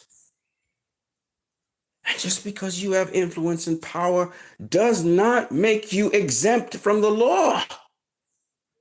Because the true anti-Semites will be brought to justice. Mr. Cage, not Cage, what's this? Lucas, Mr. Lucas was banned from Twitter. Now, Mr. Lucas does say a lot of anti-Semitic things. He actually is moving in a very anti-Semitic way, but he also makes some really good points. And while I identified Mr. Lucas as anti-Semitic, and I stopped following him, it doesn't mean that you should censor him. This is the problem with today. Today, people want to censor other people. No. Public discourse, and in the public domain, we must discourse with people. We must debate them and see if their words are true and if it holds up to debate. The problem with people today is we want to just describe and show that what they're saying is false. Now, YouTube is trying to block me. So several times my feed has fallen off. But fuck them. I will not be censored. In public domain, you have to stand up and go toe to toe with those who. Well, YouTube is behaving like a fuck ass and it's trying to censor me, but you can't censor me. You can't stop me because I will continue. Okay, I've been telling y'all the truth and I'm not going to apologize. I'm not going to back down from it. I'm not interested in losing subscribers. I'm not interested in anything. I'm interested in the truth. And fuck these assholes who want to try to control the narrative because they can't stand up to the truth. Fuck them. So, I share this with you guys so you will know that there are allies in Israel who support the truth and want to see the end of occupation. They want to see freedom for Palestinians to have free life. They want to see this artificial system of apartheid destroyed.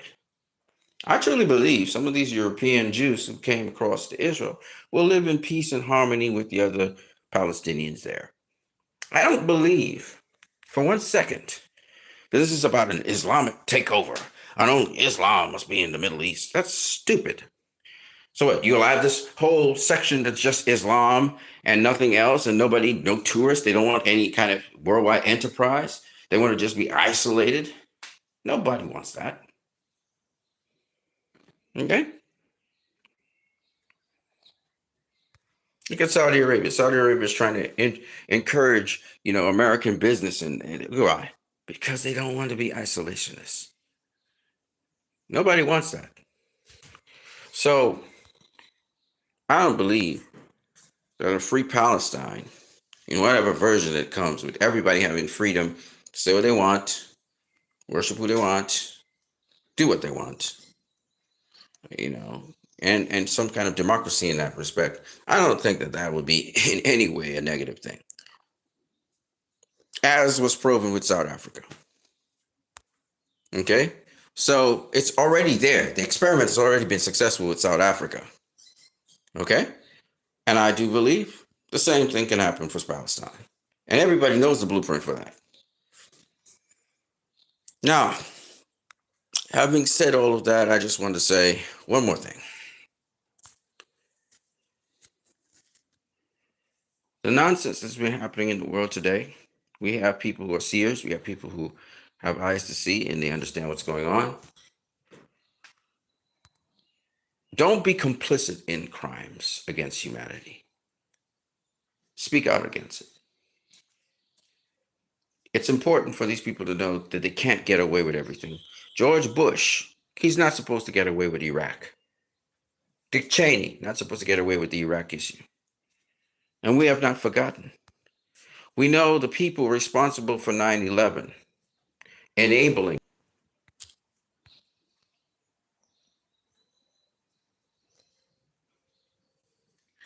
of the crimes that at 9/11. It's a number of other people who made that possible.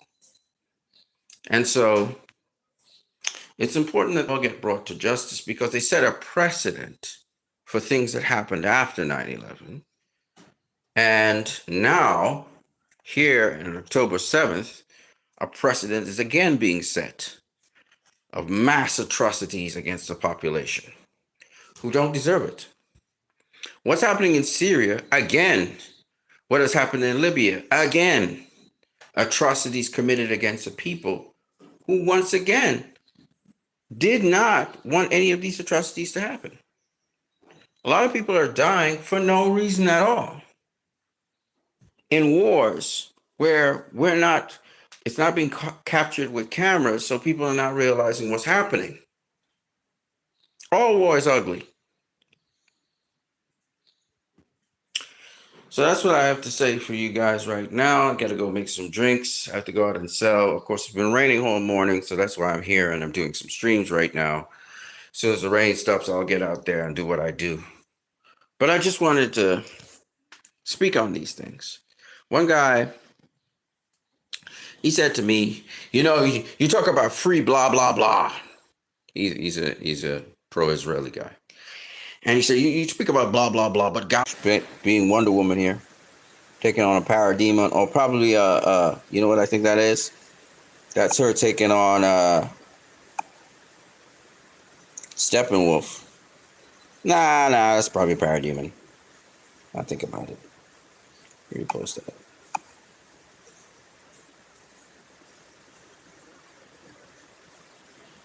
See, when you can't tell the truth, you gotta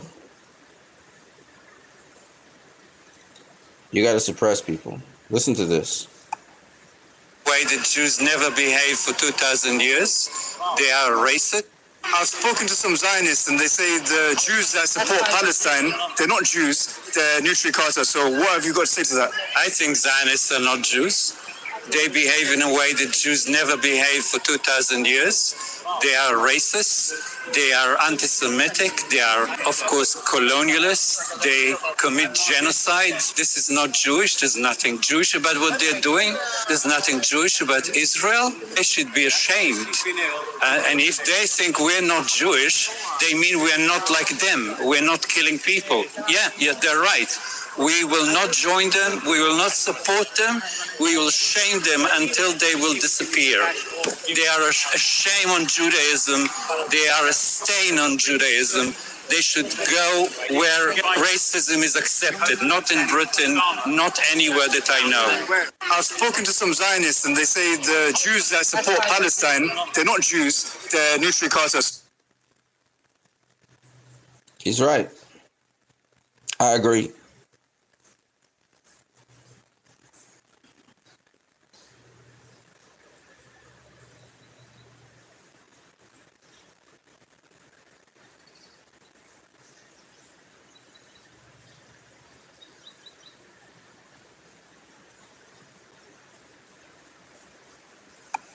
Okay, this guy's name is Mohammed Shehada, sorry.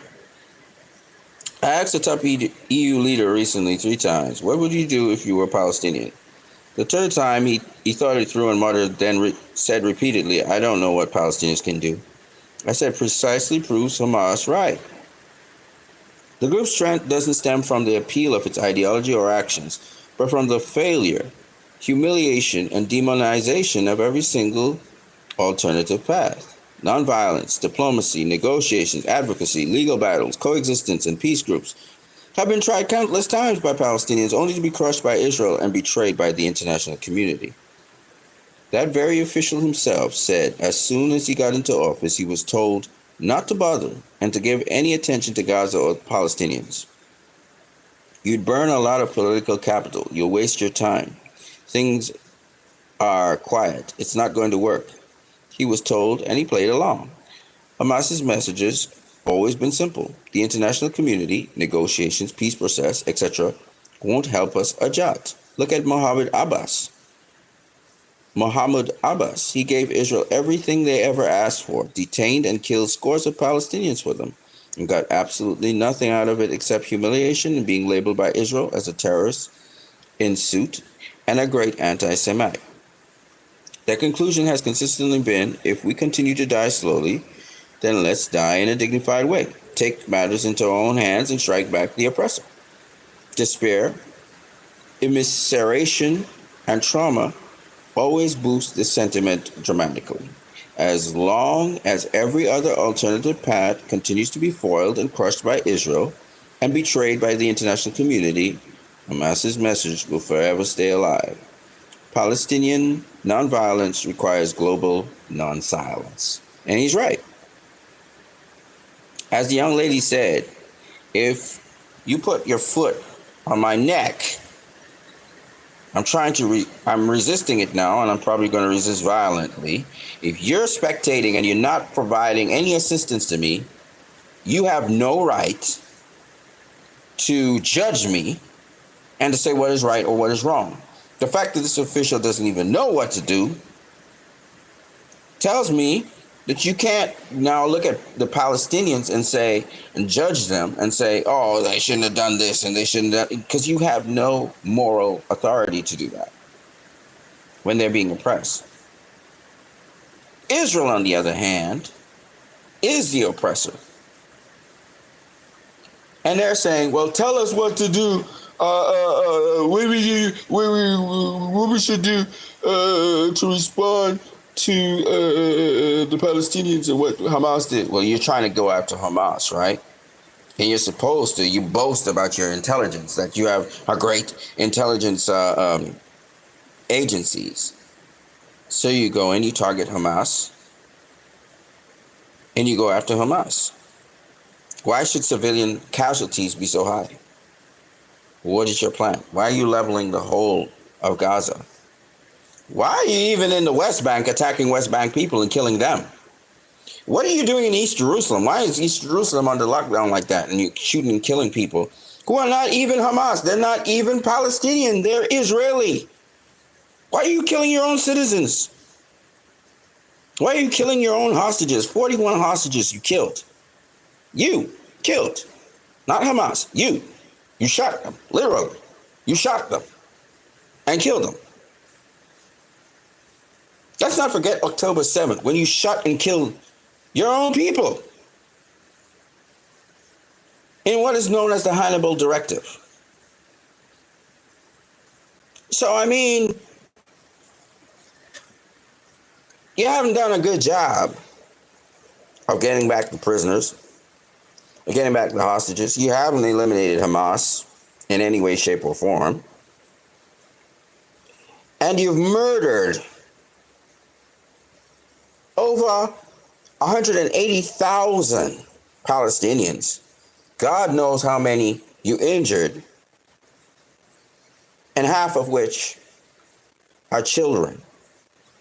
How the fuck do you make sense of that?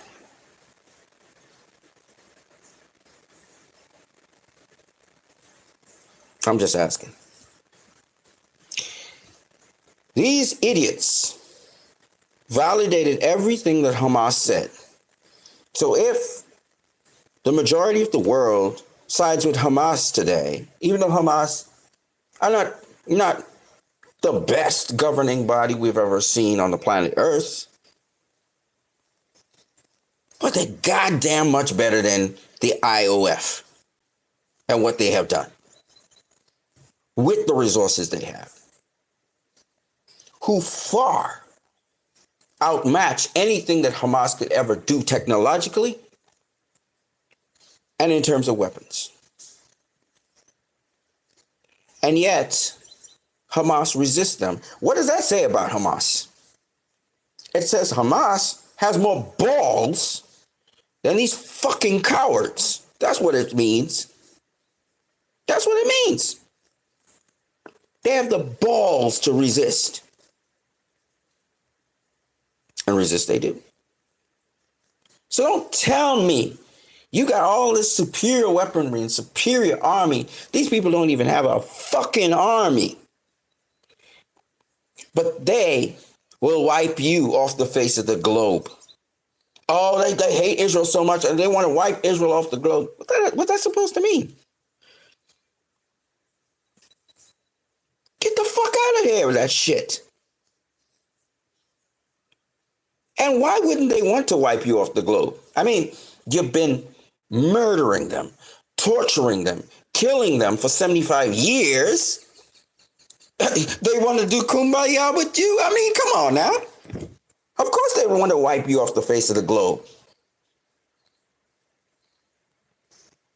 But they're not going to do that. Hezbollah is not going to do that because they actually have better ethics and morals than you do. Isn't that something? If Russia wanted to tomorrow, they could clear a house and have Iran run things in the Middle East if they wanted to. But they're actually playing ball with you guys. They're actually respecting the rules of NATO. The rules of the United Nations. They're still playing ball.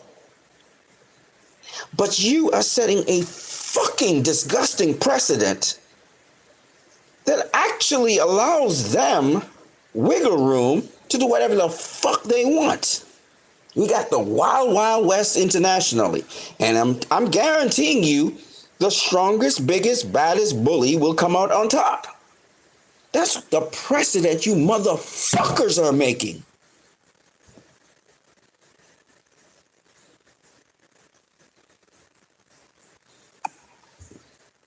This is what you're enabling.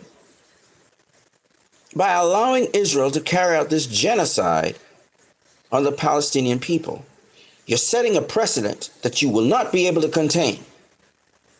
Because so far, Russia's been holding back. They got nukes upon nukes upon nukes. If you want to do a nuclear battle, you want to do what they call it? The Wild Wild West drawouts. These motherfuckers got more nukes than you can imagine. And they got the land space.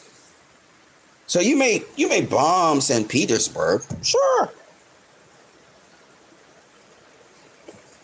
But I mean, Canada and the United States fit into Russia how many times? How many times, people? 200 times? You really want to do that? You really want to do a fucking firefight with Russia? I mean, you got to be out of your goddamn fucking mind to want to do that. This is Russia. This is bigger than China. The only continent that's bigger than Russia is Africa, motherfucker.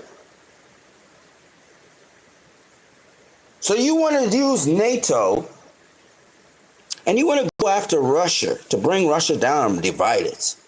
You're out of your fucking mind. Out of your fucking mind. Russia, known for the fucking Red Army, you fucking idiot, that took down the Nazis. The fucking Red Army. Hitler committed suicide, we hear, because he didn't want the fucking Red Army to come at him. He was afraid of them. But you want to go to war with fucking Russia? Y'all are out of your fucking mind. You're fucking suicidal. And yet Vladimir Putin keeps talking like he doesn't want war with you. He's at least saying, hey, we can do business and stuff. We got BRICS and all of that going on. Yeah, you won't be the top dog anymore. The US dollar won't be like that anymore. But it's a masterful chess move. And you're still trying to play fucking checkers. You think you can flex your muscles against fucking Russia, motherfucker. They got more nukes than there are people in my country.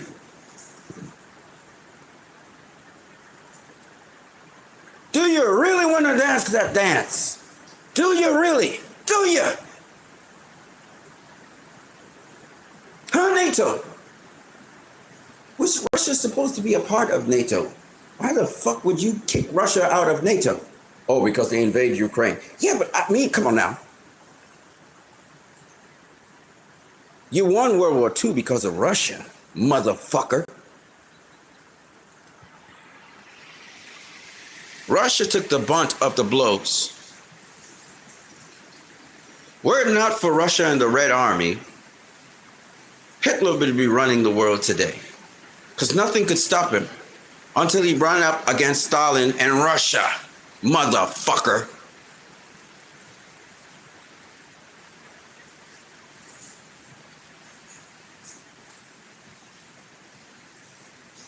Y'all some assholes, man. Y'all some assholes. I'm just gonna be real. I'm just gonna let it loose. Y'all stupid. And you have a death wish. You clearly have a death wish. Trying to break up Russia. You can't break up Russia. They're not going to buy it. When Gorbachev and Reagan signed that deal and then American capitalists went into Russia, they corrupted Russia. People lost their jobs. Coca-Cola and all these things were running Russia, and Russia went down the tubes. And then Putin came into power and they started patching the fucking country back up. Russian people are not going to side with America. They're not going to side with NATO. They like life the way it is. No matter what American interests will say. I remember back in the 80s when our prime minister kicked the Americans out of my country. They used to have barracks and stuff in Tehran and other places. And he said, no, it's time to go. He was the Secretary General at the time of the United Nations. You know, guys, you may not know this, but the International Court of Justice and the ICC were formed by the former president of my country. He's the one that made the proposal to have an international criminal court and an international court of justice. His name is A.N.R. Robinson. He's a Trinidadian. Well, he's from Tobago. Okay, you guys probably don't know that, but it was formed by somebody from what you call the third world. Of all the governments my country has ever had, under Mr. A.N.R. Robinson, we had the cleanest of all the governance, the least corrupt. And he didn't have people skills, unfortunately for him, but he was a brilliant man. And he did some brilliant things before he died. I say all of this to say this, that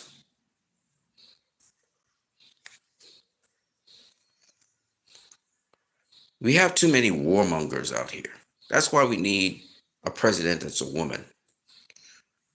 We need women leaders in certain key spots who know how to diffuse situations, know how to engage in talks with people, and yet at the same time, you can't fuck around with them because they can pull the ace out of the hole and really wreck some shit if they need to. But their first option is not war, it's diplomacy. It's peace. We can accomplish so much more through peaceful methods than through war. And a lot of times I see, and that's what I like about Superman. Superman's not a warmonger. He has immense amounts of power, but the first option for him is not violence, quite frankly. His first option is try to talk the person out of the situation. He prefers to talk it out and to resort to violent means because he's always had power.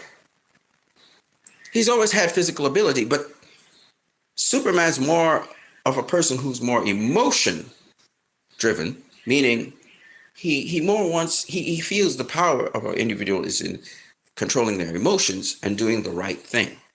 And that's what Superman is about. We've seen the younger versions of Superman give in to his emotions and passions and really beat up people and stuff like that. But as he gets older and more mature, you will see more thought and more control. I'm not saying he didn't have control as a child, but I'm just saying. So I say all of this to say to you guys that, some things just don't make no sense. You know what I'm saying, ladies and gentlemen? Look at this. This is funny. This is funny as hell. So someone took the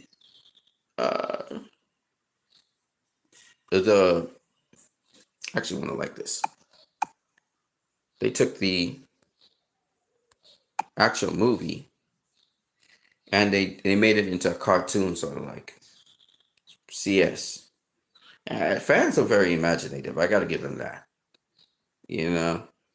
This is not real. This is a fan's interpretation of that, which I thought is just so awesome. Look at that. That's really awesome. Khaleesi says, being against Israel war crimes is not anti-Semitism. No, it's, on the other hand, it's actually very much Semitism because the crimes that Israel is committing is against their own Semite people.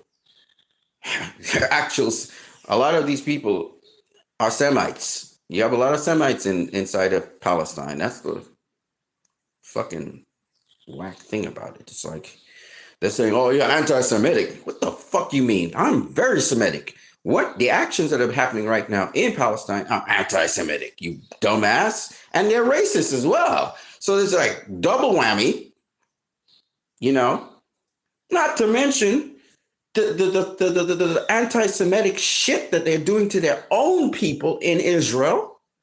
Oh, we haven't talked about that.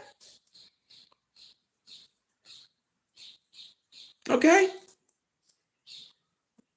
It's just disgusting on every end. And then we have people trying to play victim. They're trying to play victim. Oh, you accost me. Oh, you insult me. No, you're trying to bully me. That's what the fuck you're trying to do. And I'm not buying into that bullshit anymore. Because guess what? When you try to accost and you try to attack and you're playing victim, you're playing it to a Jew. How about that? You can't be accosting Jewish people and say, oh, they're anti-Semitic. Fuck out of here, man. You're the one anti-Semitic because you're attacking Jewish people.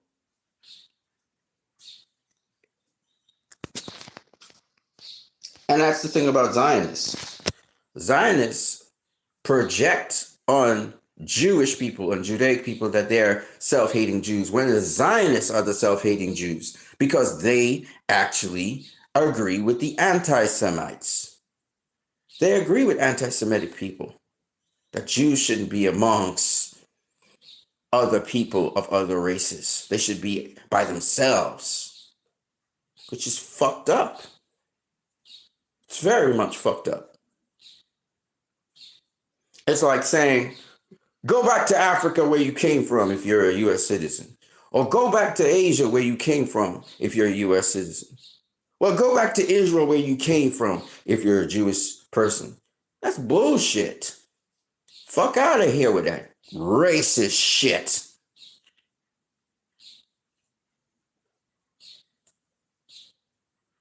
Because all Jews don't come from Israel. Okay? The very first Jew, the very first Hebrew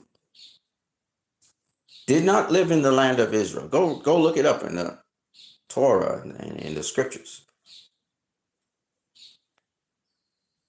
And when he came to Palestine, because it was Palestine, he acquired some land from the king of Palestine. He gladly said, hey, go ahead, go into the plains of Mamre and whatever you see you like. And he purchased it from the king of Palestine. Okay? So the very first Jew didn't live in Palestine. The irony of the situation is he came from Mesopotamia. Isn't that something? Okay. And there are other Semites. There's a lot of Semites. Semites are just descendants of Shem.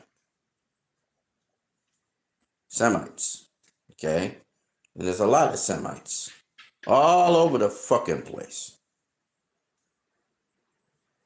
So when you say, oh, that's anti-Semitic, you better know what the fuck you saying. Because you can't just throw those words around. They actually have meaning. And the problem with that is, when you do not use the meaning correctly, real anti-Semites get more munition to attack the people who actually are Semites. You're doing the job of racists and anti-Semites by attacking Palestinians. You're validating their claims that you're evil. So they get to knock out two fucking birds with one stone. They get to kill people of color, so they're having fun with that, and they get to hate on Jews to say, look at what Jews do. So they get to knock out two birds with one stone. Mind you, you're also doing anti-Semitic things yourself by doing this genocide, because you're actually killing Semites. And if you kill someone, that means you hate them. And if you hate them and you speak hate speech, it means you're anti-Semitic by definition.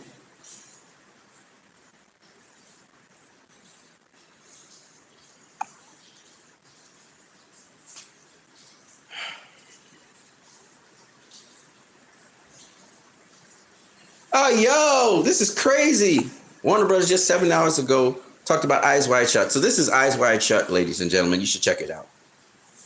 It's some bullshit, y'all. When you start to realize what people higher up have to go through, this shit is real shit. This is what I was telling you guys about. Stanley Kubrick's Eyes Wide Shut. Well, look at that. Okay. It's time for me to wrap up things. It's nice being on Twitter, though. I guess this is Deadpool, the Deadpool team or something here, the director.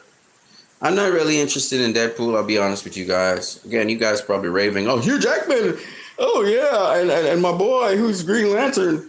In Deadpool, I'm not really a Deadpool fan, so y'all hooping up, hollering over that, but I'm not really. It's not my thing, you know what I'm saying?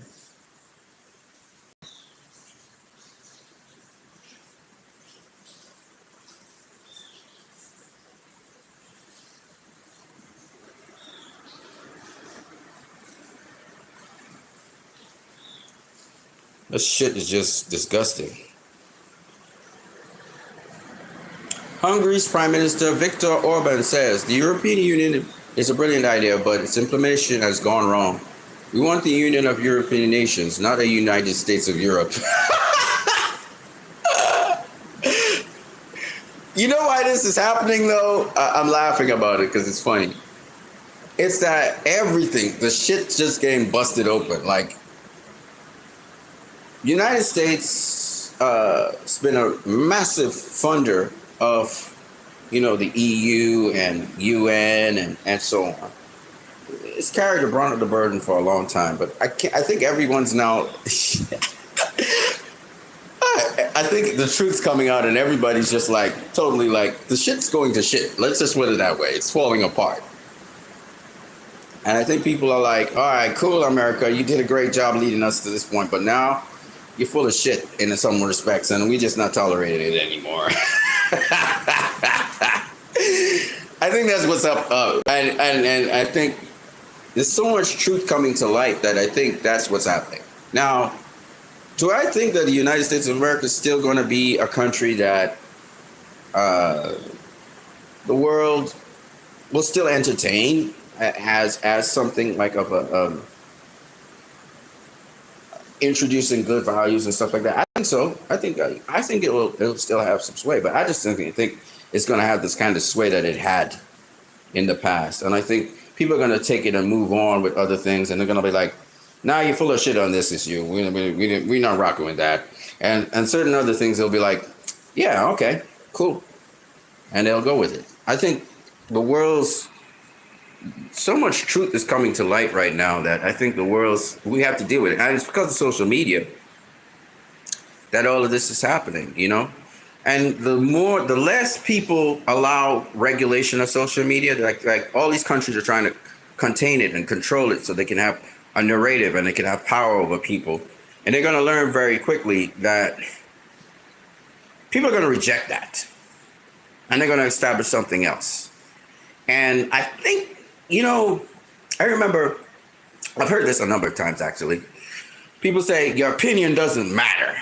You know, what you say doesn't matter. If what my boy Lord Kojay, who's being, you know, I'm the raw, uncut version of Lord Kojay. And what Lord Kojay will not say, I will say. Okay? Lord Kojay has been very careful providing information, trying to be as credible as possible, putting out information. He gets censored on YouTube, right? I don't give a fuck. You know what I'm saying? I'll tell you just as it's raw, direct. I come hard. They haven't censored me yet, right? My point being this.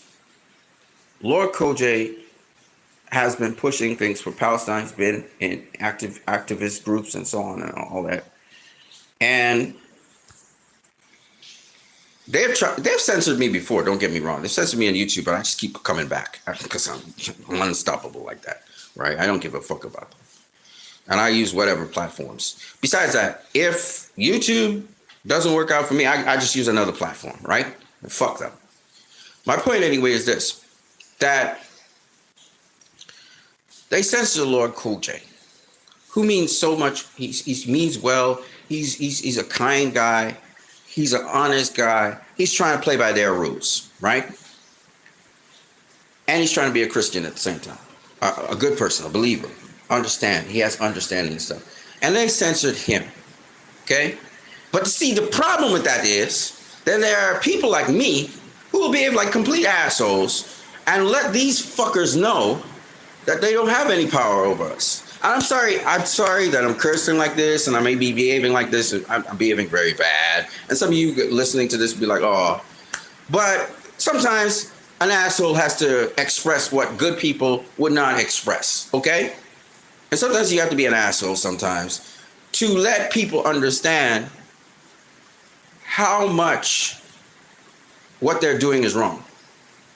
Because it's right and it is wrong. Okay? And you can measure it very easily. Right is what helps people and makes them better.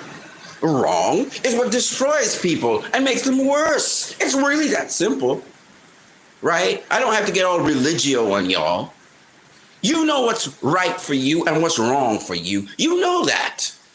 You know when you do something that's wrong for you, your body suffers for it. When you do something right for you, your body, it gets better, it gets stronger, right? So that's how we got laws and stuff, all right?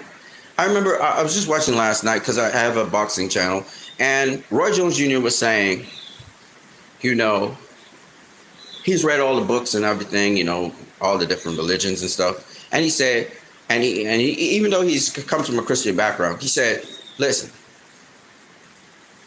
if you want to see how God operates, just look at nature.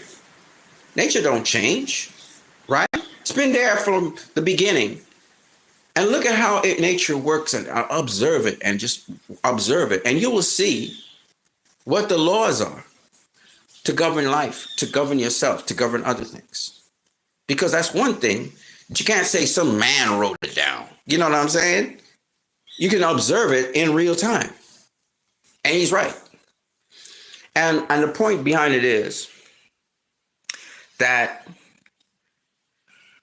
sometimes we have to stand up and bring truth to power, you know, and it's not comfortable, and it's not something that necessarily you do the best way you know. Sometimes you make mistakes in doing so, but the essence of it, the truth, the spirit of it is right. Okay, so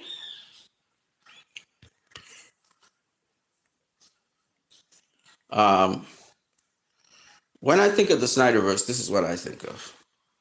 I actually think of it in real world terms. I think of it in terms, and I'm not to say that Snyderverse is the only thing that does that. Obviously, there's many other entertainment movies and stuff that reflect that. But I'm just saying, when it comes to DC, at least the DC stuff that I saw, the Snyderverse, that's what I got from it. That's what I got from it. You know, look at these guys, right? You got General Zod. General Zod wanted a better world, but for himself. General Zod is the equivalent of a narcissist. Only concerned about himself, his needs, his world. Right? This is the perfect example of narcissism. Narcissism can have noble attributes, but it's only exclusive to one group of people. Right? And that's what's happening with Israel. They want to have a state for the Jews, but they're Jews only. Jews only state. Jew dominant state. A state where there are mostly Jews in it. Right? And that's what leads to genocide, because there's no room really. Yeah, there's a little room for sprinkles of people of other demographics, but primarily we want Jews here.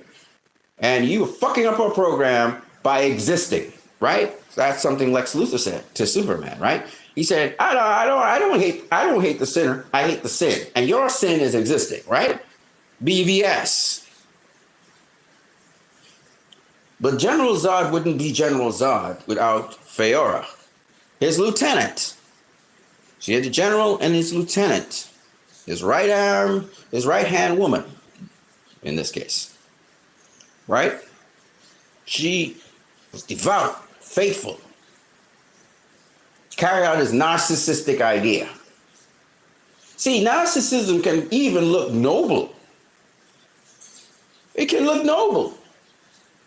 Right? And the cool thing about seeing someone else's perspective is you can understand the nobility, the honor in what someone is trying to do, and still denounce the atrocious actions they use, the how of how they get to it. See, that's where maturity comes in. not something that was bad that Jewish people wanted a homeland, a place they could call home where nobody would kick them out of it. That's noble. That's honorable. There's nothing wrong with General Zod wanting to bring back Krypton, wanting the future of Krypton to be preserved. There's nothing wrong with it. The how was wrong.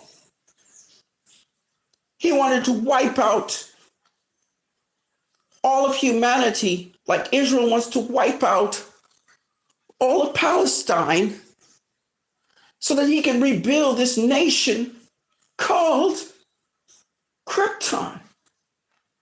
That Israel wants to build back a nation called Israel. There used to be a nation called Israel. They want to bring it back. That's Man of Steel, y'all. That's what I like about Zack Snyder's movies. They're real. They're happening in real time now in our world today. So it's not surprising that the CIA, Mossad, Israeli lobbyists didn't like Man of Steel because the messaging in it exposed what Israel was doing for 75 years. Exposed what the Zionists was doing for 75 years. That's why they don't like Christopher Nolan. And that's why they don't like Zack Snyder.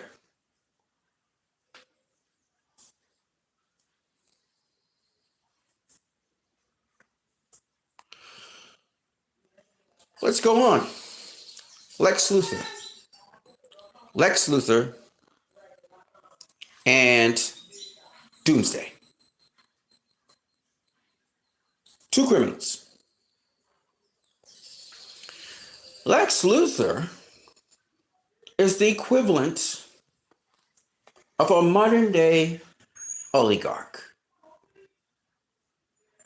A modern day oligarch is proficient in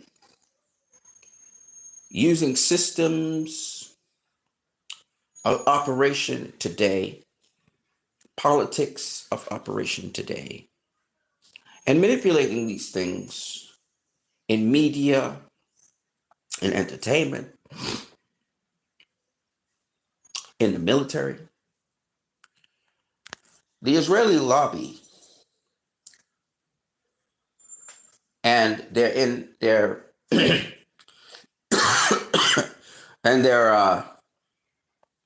Zionist infiltrators represent, like Lex Luthor represents them, the Mark Zuckerbergs of the world, the Elon Musks of the world.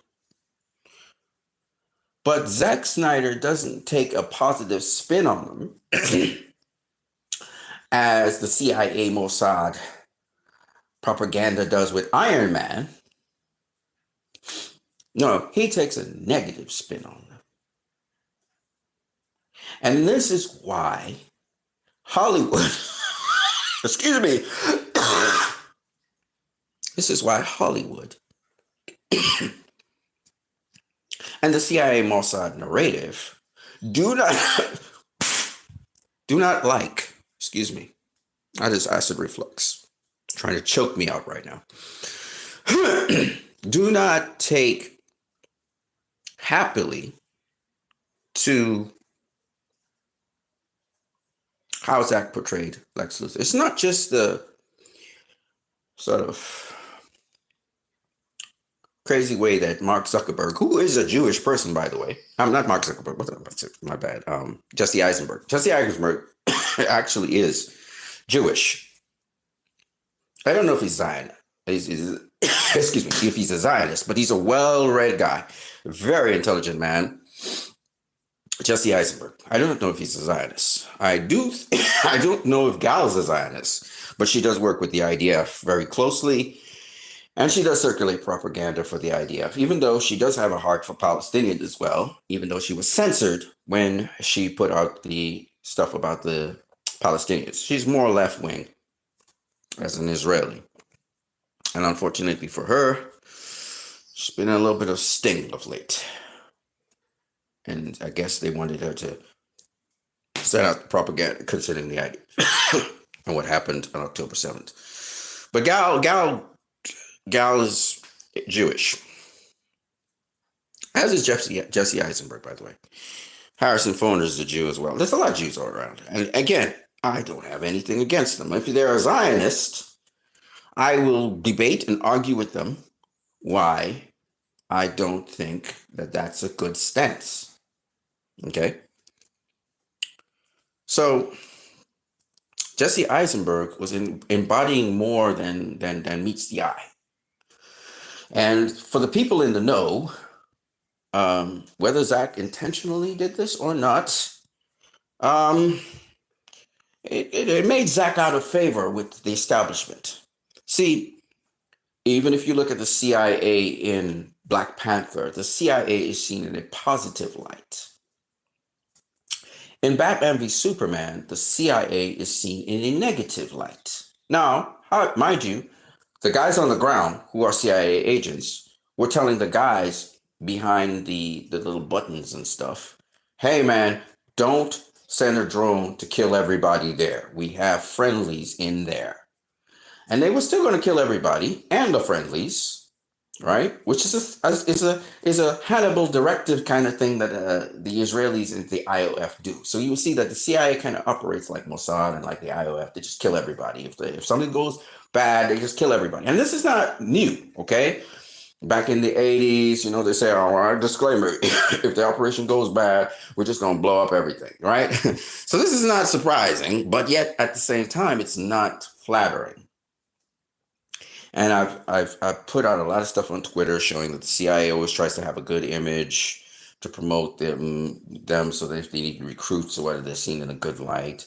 And now the CIA and the FBI, right at this present point in time, they're piss poor in people's perception. People see them as shit right now. And the reason is that, the CIA does a lot of good things. Let's not get it twisted, okay? Mossad does a lot of good things. In fact, the Mossad and the CIA arranged the first hostage negotiations and release. So it's not like, it's not like they don't do good things. This is one thing I need to make clear. I'm not saying that the CIA is all bad and they're all rogue and they all just want to do bad things and just want to serve capitalism and private companies. And I'm not saying that at all, okay? But do they do extremely bad things and really, really bad things? Yes, they do, okay? Now, having said that, again, Mossad and the CIA, they work at it. Well, every intelligence agency globally works alongside each other. So the Britain, America, Australia, Israel, some of the intelligence between Russia and America work together. Intelligence between Iran and America work together, and so on. There's a network where they correspond with each other globally. Okay. Our own country, our intelligence works with the intelligence.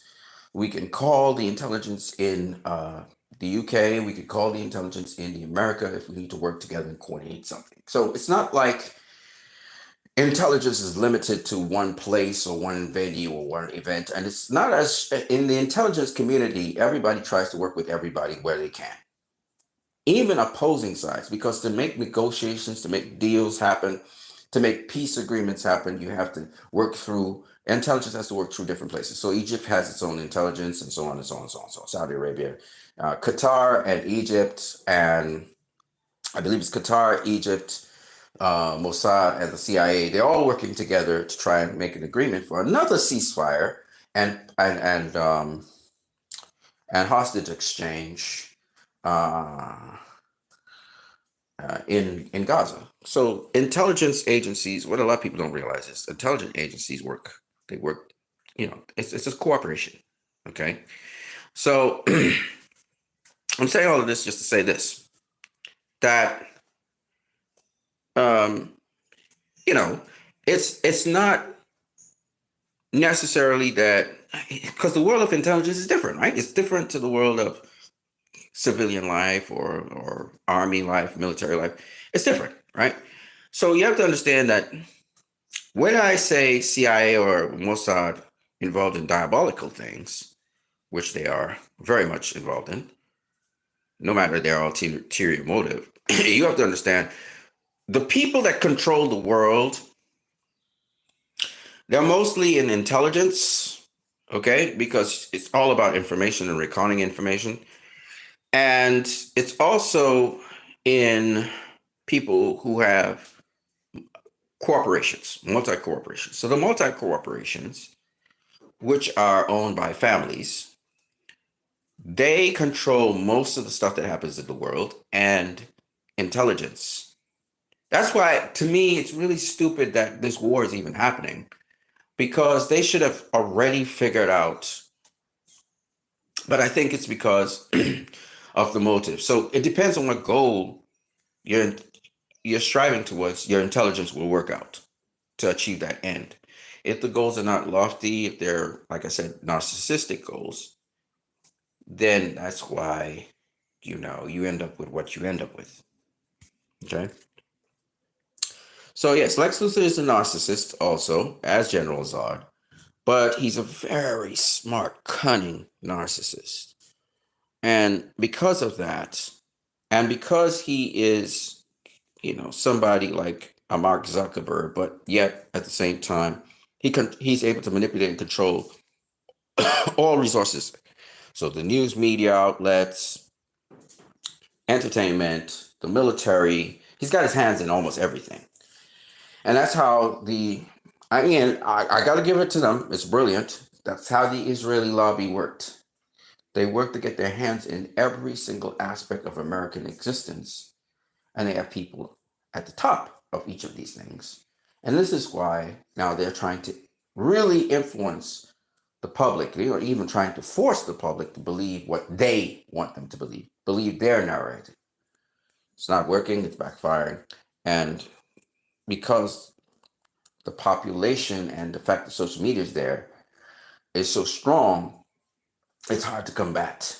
Because you're dealing now with the World Wide Web. You're dealing with the world. You're not dealing with America anymore, where you could just sell a stupid idea to maybe 430 million people and they'll buy it, right?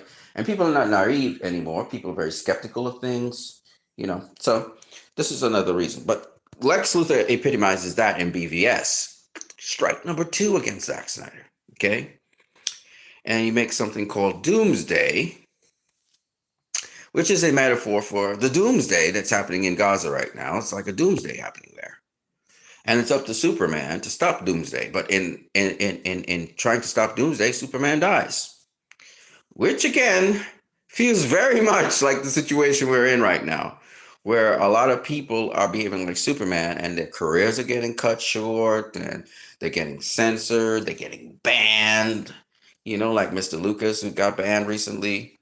It's funny that his name is Lucas because George Lucas, his Star Wars is being chopped up and destroyed and mocked by Hollywood right now because, again, the original sentiment behind Star Wars was resistance, civil disobedience. You understand? Freedom, right? So that's why George Lucas is being attacked like that. And they're savagely attacking his creations. And George Lucas is a Jew. Just thought I'd put that out there. So, I'm just saying all of these things to let you guys know that, what do you say? George Lucas is anti-Semitic? No, he's not. He's very much Semitic. Is Zack Snyder anti-Semitic by doing these things? Is he anti-government by doing these things? No, he's not. He's telling the truth. Justice League. The main villain? It couldn't get more dark. Darkseid. His lieutenant, Steppenwolf. So we have the mastermind and then you have his tool. Zod's the mastermind, his tool is Pharaoh.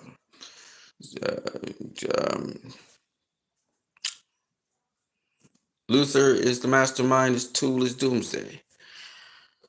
Darkseid's the mastermind, his tool is Steppenwolf. Right? What does Darkseid represent? Darkseid represents the New World Order with one world government. where everyone must bend to the will of this new world order. Free will is taken from you. Do you understand? Steppenwolf almost succeeded at doing it, but was overthrown for a period, for a season. And you got it? This is what all these apocalyptic movies are about. Terminator Zero, which is coming out, is about AI taking over the world, right? That's what it is. So when you look at these things, it's fears, it's perceptions of things, it's about the future. These guys have been talking about the future. That's why I like sci-fi. Sci-fi talks about the future. Whether you like it or not, that's what it's talking about. Whether it's actualized in your time or not. This is where we're heading, people. This is what sci-fi is trying to tell you and warn some of you. If you don't change X, Y, and Z, this is where we're heading, people. Okay? But we always feel it's so distant and so far away. Well, it doesn't feel that way now, does it?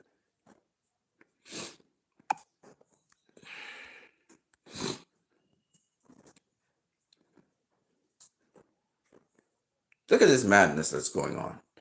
Germany talking about human rights is like North Korea talking about democracy. These guys are going to be. Abier is pretty funny.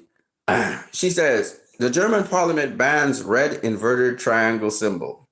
That's part of the Palestinian flag. Germany parliament rejects proposal to stop arms exports to Israel. So they're still exporting arms to Israel in spite of the fact that it's conducting a genocide there. So you're banning a symbol, but you don't even know what it represents. And in the meantime, you're exporting arms to Israel. What kind of fuckery is that? But it's real. It's real. It's stupid, but it's real. Okay, so for those of you who don't believe what I'm saying, listen to this. The Israeli army stealing, looting, burning houses, shooting without limitation. Basically, they're giving green light to the soldiers to do whatever they want.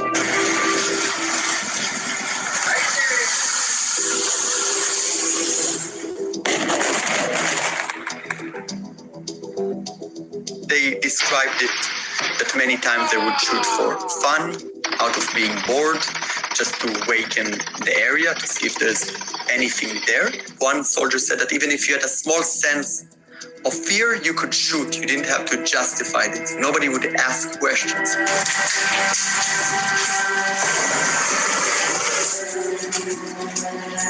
They would gather the mattresses, they would gather the furniture that was left and just set it on fire and go out. Some of them are proud in what they're doing. They brag about it in social media. And this was, as it seems, an official policy and not just an initiative of specific units or groups of the army.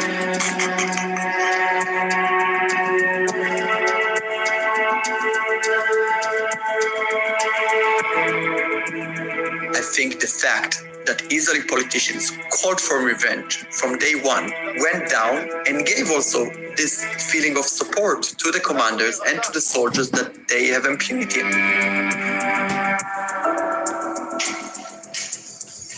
They would have a red line in populated area that the Israeli army ordered people to leave, but not always everybody could or chose to leave. And in this red line, if somebody would pass it, they would be shot immediately.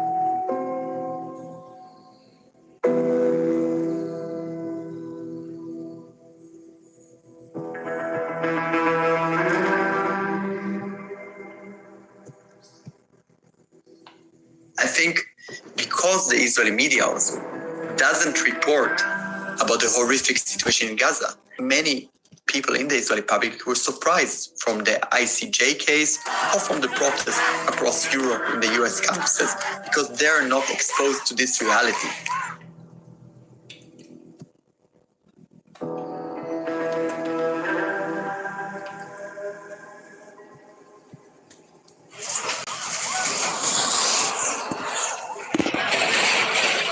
We called for we called for the government of Israel to conduct an investigation. Soldiers take these actions of revenge because of the feeling that nobody will limit them, nobody will be tried. And I think this can teach us about how we got to the point that there's so much casualties and so much destruction in Gaza.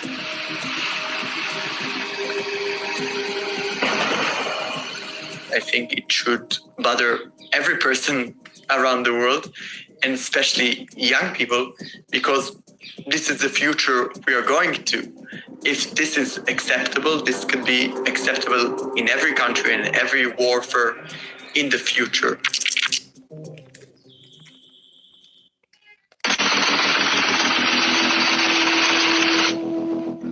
The Israeli army stealing, looting. Okay. Jeremy Corbyn should have been the Prime Minister of England, but it is what it is. Palestinians are human beings who deserve to live in freedom and joy.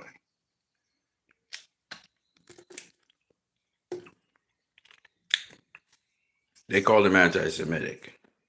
They crazy.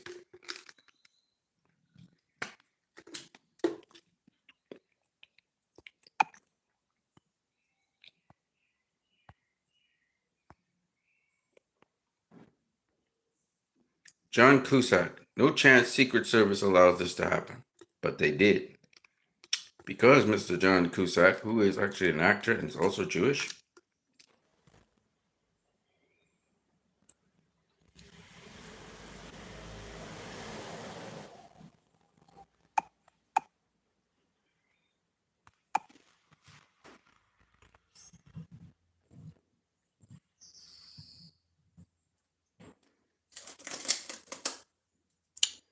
Joe Biden says, if there weren't an Israel, every Jew in the world would be at risk.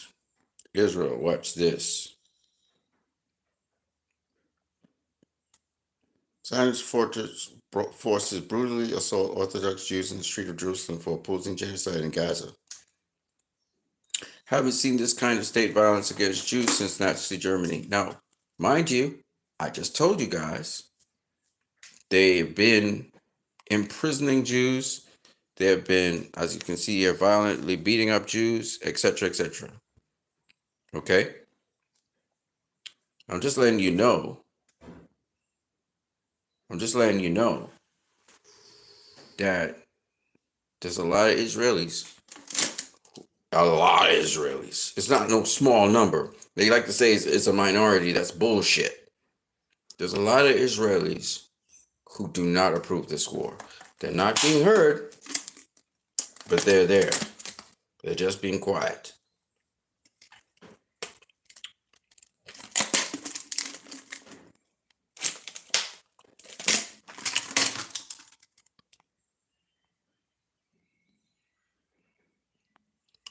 Okay, so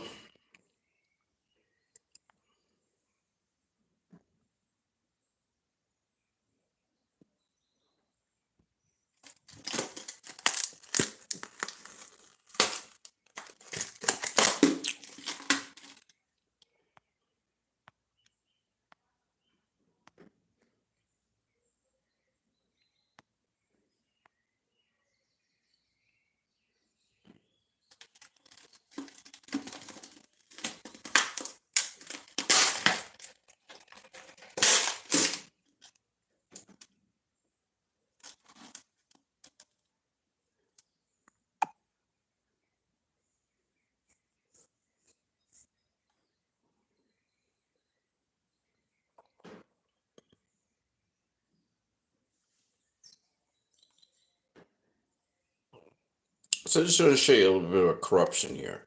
Jewish billionaire Peter Thiel Thiel donated more than $15 million to J.D. Vance Senate campaign. J.D. Vance will be the vice president running mate for Donald Trump.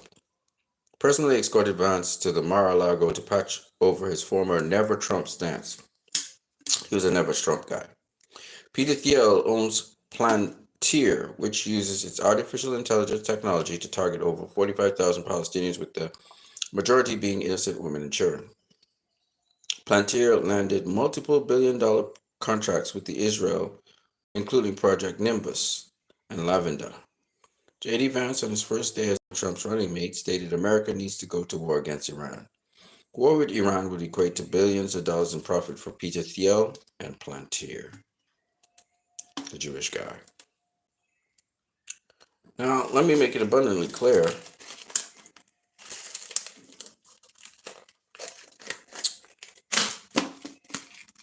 that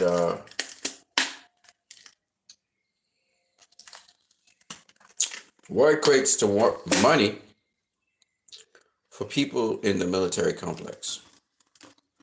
They benefit. War equals money, so they would love that. Okay?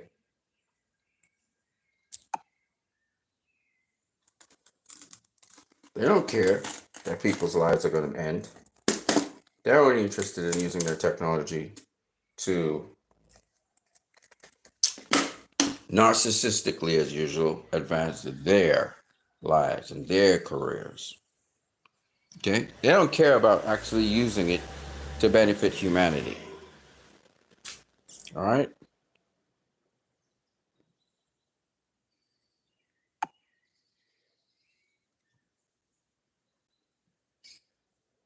John Cusack says, I hate conspiracy theories because they avoid the open conspiracies we see with our eyes for rabbit hole nonsense. That said, it's unthinkable that the Secret Service doesn't cover the one roof staring at the stage. Zero chance. Also, no Secret Service action in history lets the candidates stop for a photo op. They cover the body and move it off site, but as fast and as completely as possible to imagine. C. Reagan's assassination attempt makes zero sense.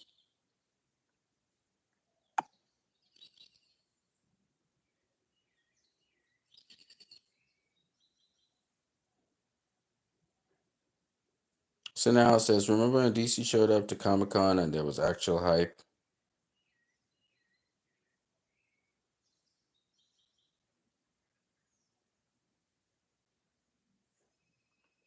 It's been a long time, my friend.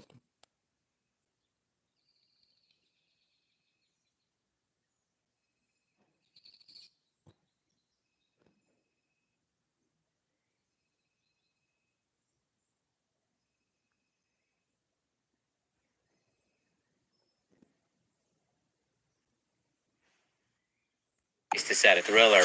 Cooper is a father. He loves his daughter. This individual that we're searching for is one of those 20,000 in attendance today. Dad. He's realized he can't get out. Dad. We will catch him. Dad.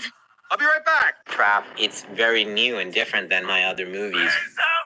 The world of concerts and backstage. I thought, wow, this would be a kind of an interesting place to set a thriller. Cooper is a father. He loves his daughter very much, and he finds himself in a pretty tricky situation. As the title suggests, he finds himself in a trap. It's a combination of tones that is really unusual. What's going on, Dad? It's dark and it's edgy and it's fun. Watching night films like with The Sixth Sense and Signs, what I got is this creeping sense of dread. No one else can create the amount of tension that he can. Catch me. You have to go to see it in the movie theater so that you're laughing together, you're gasping together, trying to piece it together and holding on your edge of your seats. Wow. What's going on, Daddy? Enjoy the rest of the concert. Trap. Get tickets now. Only in theaters August 2nd. Rated PG-13. This individual that we're searching for is one of those 20,000 in attendance today. Dad. He's realized he can't get out. Dad. We will catch him. Dad. I'll be right back. Trap. It's very new and different than my other movies. The world of concerts and backstage. And I thought, wow, this would be a kind of an interesting place to set a thriller.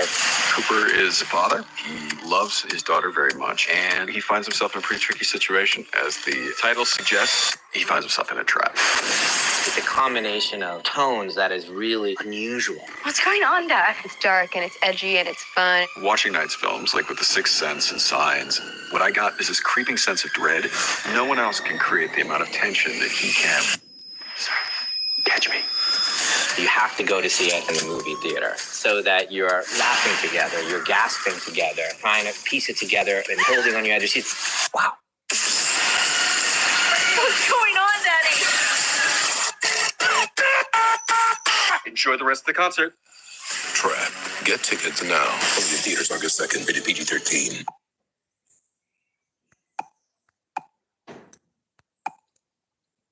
Yeah, Trap looks like a good thriller. Looks like good stuff.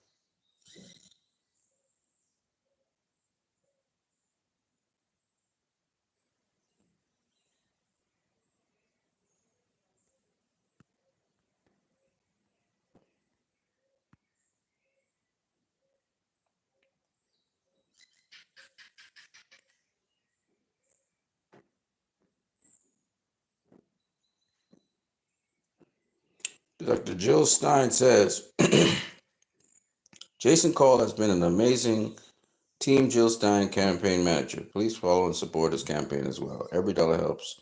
Go Green Movement. Go for Culver's.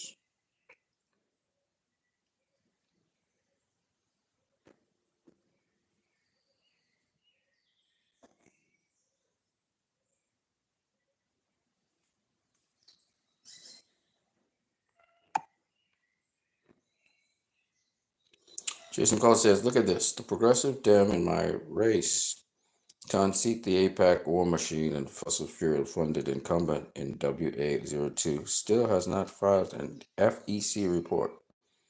They were told by a number of people that they thought he was probably put up to it by local establishment Dems to draw left-leaning voters away from me.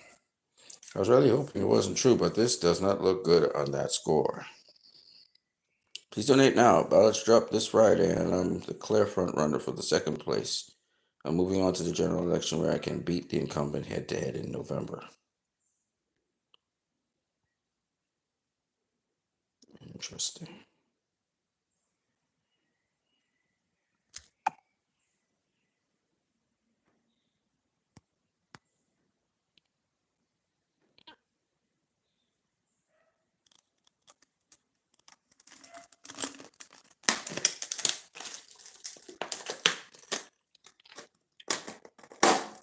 Backcall Movie says Mike DeLuca, Pam Abdi, Deborah Snyder, Emma Thomas, Christopher Nolan, and Zack Snyder. These people should be in charge of the DC brand to save what still can be saved. Otherwise, it's game over for the DC live-action genre.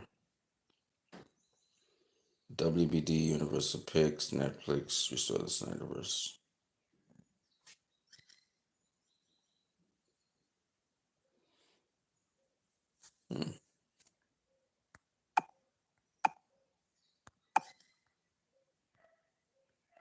I'm Jewish, and I'm taking this from the Israeli embassy websites. The most important teaching and tenet of Judaism is that there is one God, incorporeal and eternal, who wants all people to do what is just and merciful. Just and merciful. All people are created in the image of God and deserve to be treated with dignity and respect. Justice, mercy, dignity, respect. One thing that I'm really proud of when it comes to Judaism is, unlike some religions, Judaism doesn't proselytize. It does not believe that other peoples must adopt its own religious beliefs and practices in order to be redeemed. It is by deeds, not creed, that the world is judged. The righteous of all nations should share in the world to come. The creation of a just and better world is the responsibility of all peoples. You do not have to be Jewish in order to contribute to that mission. Tell me that Israel is Jewish. Tell me that the IOF is Jewish. I dare you. What a nonsense betrayal of my faith. What a perversion of the mission of Judaism. What a hateful reinterpretation of a loving philosophy. Israel is not a representative of one single aspect of my Judaism, not one. Justice, mercy, dignity, respect, all sharing in the world to come. That's Judaism. I'm Jewish, and I'm taking this from the Israeli embassy websites. The most important teaching and tenet of Judaism is that there is one. She's very right. That's why I want you guys to understand the difference between Judaism and Zionism. You gotta understand it's something totally different. Whether you're aware of it or not, they're not the same. So you can't say all Jews, will kill people. And this is what anti-Semites, they're gonna use that. But if you understand, I grew up in a religion that basically sort of is a proponent of Judaism. Adventism is sort of modern Christianity kind of thing, So, as I said before, I'm very much aware, even though some people say, well, the Torah teaches what they're doing there. No, the Torah does not teach that. Now, the Talmud, I don't know about the Talmud. I don't know anything about the Talmud, but the Torah doesn't teach that. And I showed you fundamentally why Torah doesn't teach that, and Torah is not a proponent of that. Okay? So, I just wanted to say that. And again, the woman speaking here is a Jew. She's a Jew. I've been referring you guys to multiple Jews who share the belief systems of most of the people of the world, which is simple. It's just the golden rule, okay? So I wanted to share all this information because, again, a lot of Jewish people, I'm going to say this again so you guys will hear me, who, once they find out what Zionism is and once they understand what Israel is doing, they'll side with just about any decent person in the world. They will side with that. Okay, those who deliberately support Zionism and support what Israel is doing, it's because they have no conscience and they have no moral standing. They have seared their conscience for money and for progress and for power. They've picked a side and they're rocking with it, right or wrong.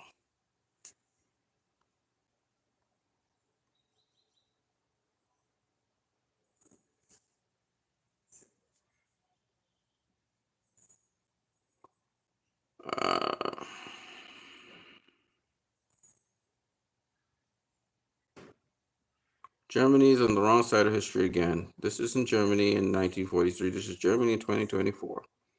A country always on the wrong side of history. German police use extreme violence to evict pro-Palestinian camp outside the German parliament.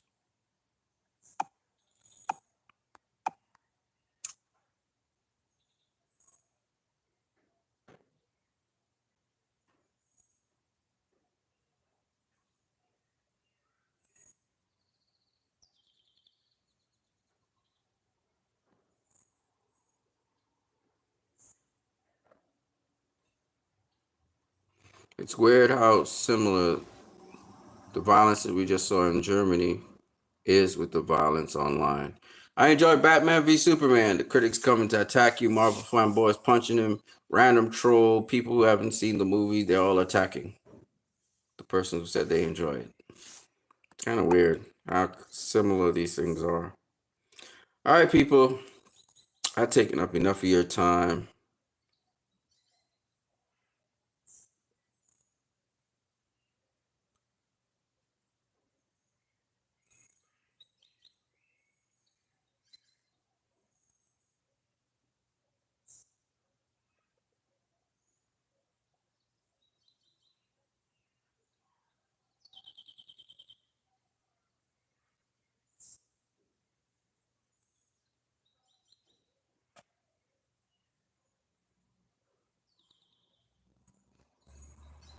Yeah,